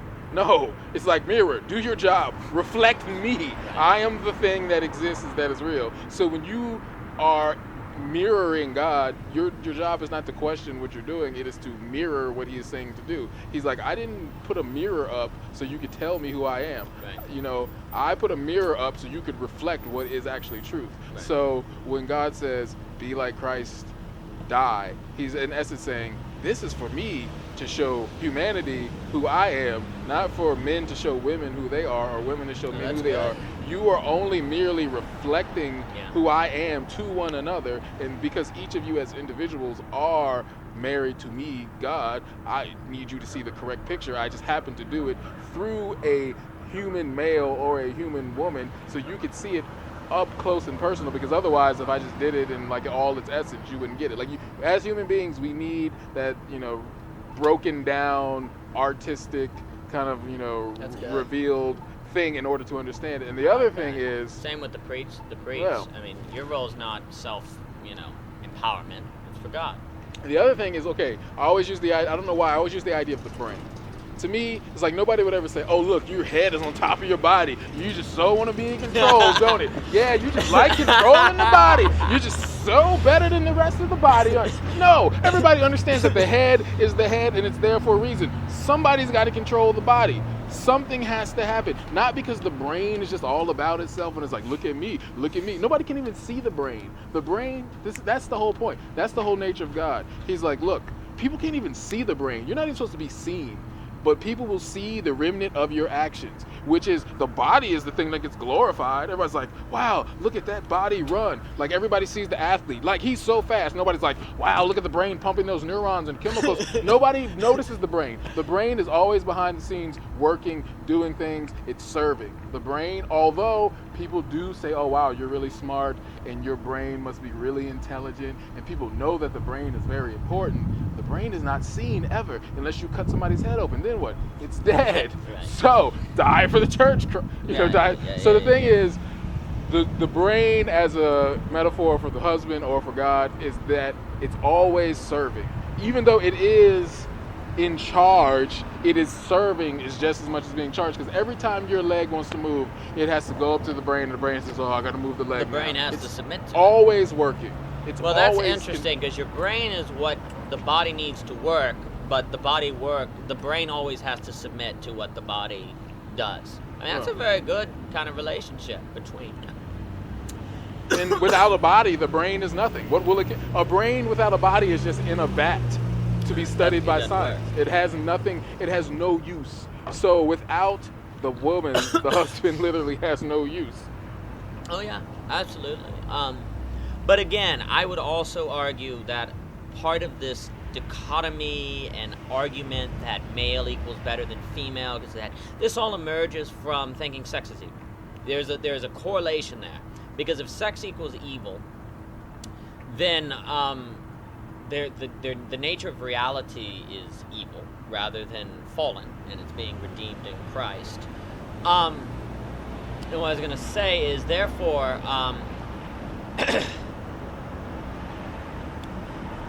when you're saying the male is the head, there's no there's no relationship. What was I gonna say? I kind of lost it.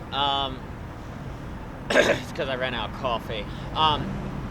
Like, you're gonna think the male is better than the female. That there's this kind of there's a break between like it all going together. If you think that things like sex is evil and it's like separate from the rest of God's plan, like it's not working in a like if you don't realize that everything works to God's glory, because some things are bad like sex, then you're not going to so quickly understand that male and female, husband and wife, work together.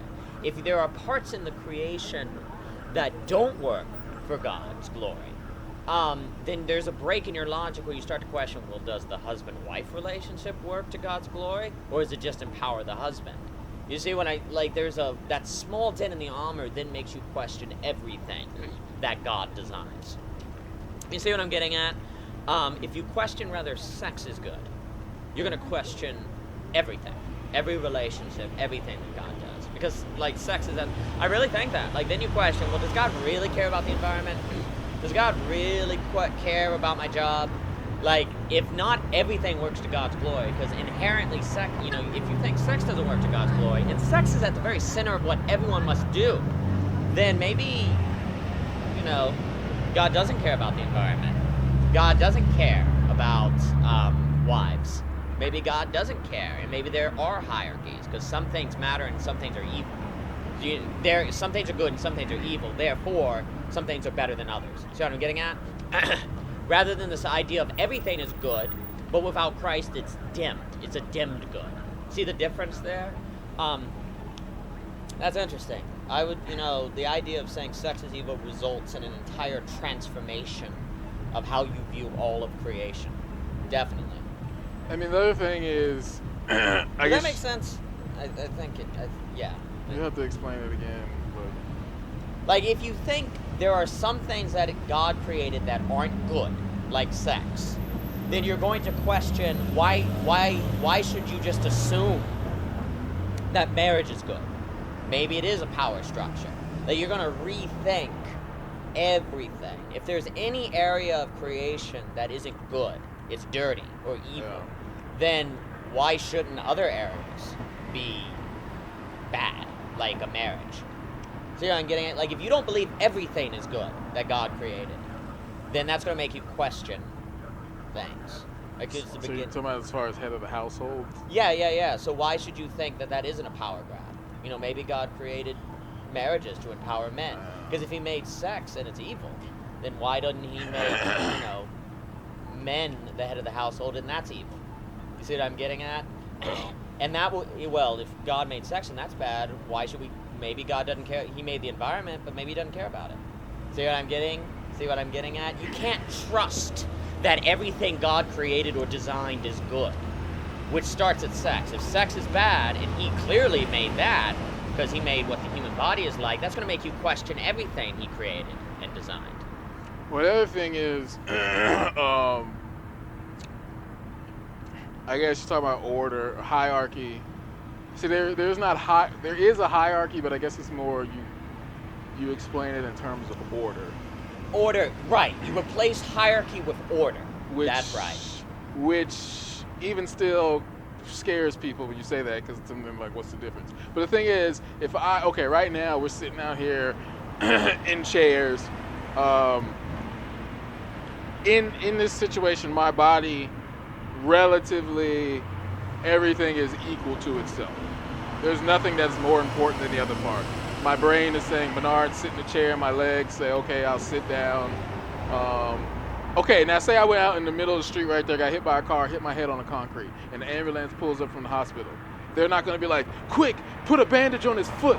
Like, no, my head is the most important thing in that moment. There is a correct order in which to treat me, because if you do not save the head, everything else dies. It is not that the head on its own is the most important, but in this critical moment, there is an order to follow. But then you go back 2 seconds earlier when I'm sitting in a chair, Right. nobody's concerned about my head. My head is like, yeah, I'm part of the body. I just blend in with the program with everything else that's going on. But if I get hurt, you will save me because you know everything else runs through me. Everything else is connected to the brain in a vital way that if it is not, it will die. Right. Not everything is not connected to the foot. It's just the way that God set it up, and it's not because it's. See, it is more important in that sense, and but see, then you have the immediate. The problem is when you subtract God from the situation, you have to immediately jump from that and jump to God. Because if you only explain it in the context of man, then yes, you have to say, well, it's more important. And then be like, oh, so you're saying that the man is like the brain and he's more important. It's like, no, I'm saying that the man is a representation of God and God is the brain. And yes, God must be first because without him, none of the other parts would exist. And it's not even that God wants to be first because of identity. And he's like, oh, I got to show you I'm bad. He's like, I'm just first. There has to be a first. Oh, something must come right. first for everything else to proceed from, and I just happen to be it. But I'm willing to play the background, come down as a child, and play, Right. you know, like I don't really exist. Like, see, that's what God. He's like, look, people, I'm willing to play the background like the rest of you all. The only time God needs to raise his head is like when things get out That's of what I order. was about to say. In your example, the only reason the head comes first is because you get hurt. Yeah. There is something that gets out of whack, out of how God Out of designed order. it. Like, in order, it's all equal. It only has to be like a priority set when something's screwed up. I would argue the reason why we now put, men first is because marriage is is damaged, is hurt. Like, that error is being made because it's hurt.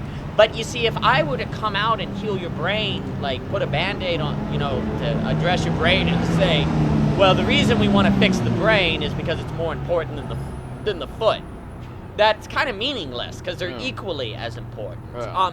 So like what's starting to happen is we're trying to fix marriage, but while we're trying to fix marriage, we're at the same time saying men are better than female, which isn't true. They're all equally as important. Yeah. Yeah, so you got to replace the idea of hierarchy with order. You have to replace universals with particulars, and you have to replace practical with passion. And if those three things were done, we would live in a much better, much more beautiful, and a much more playful world. And ladies and gentlemen, that has been Stained Glass this evening. We're glad you were able to join us this April 10th, 2012. We hope you'll be back next week when we resume our discussion on sex. Thank you, and good night.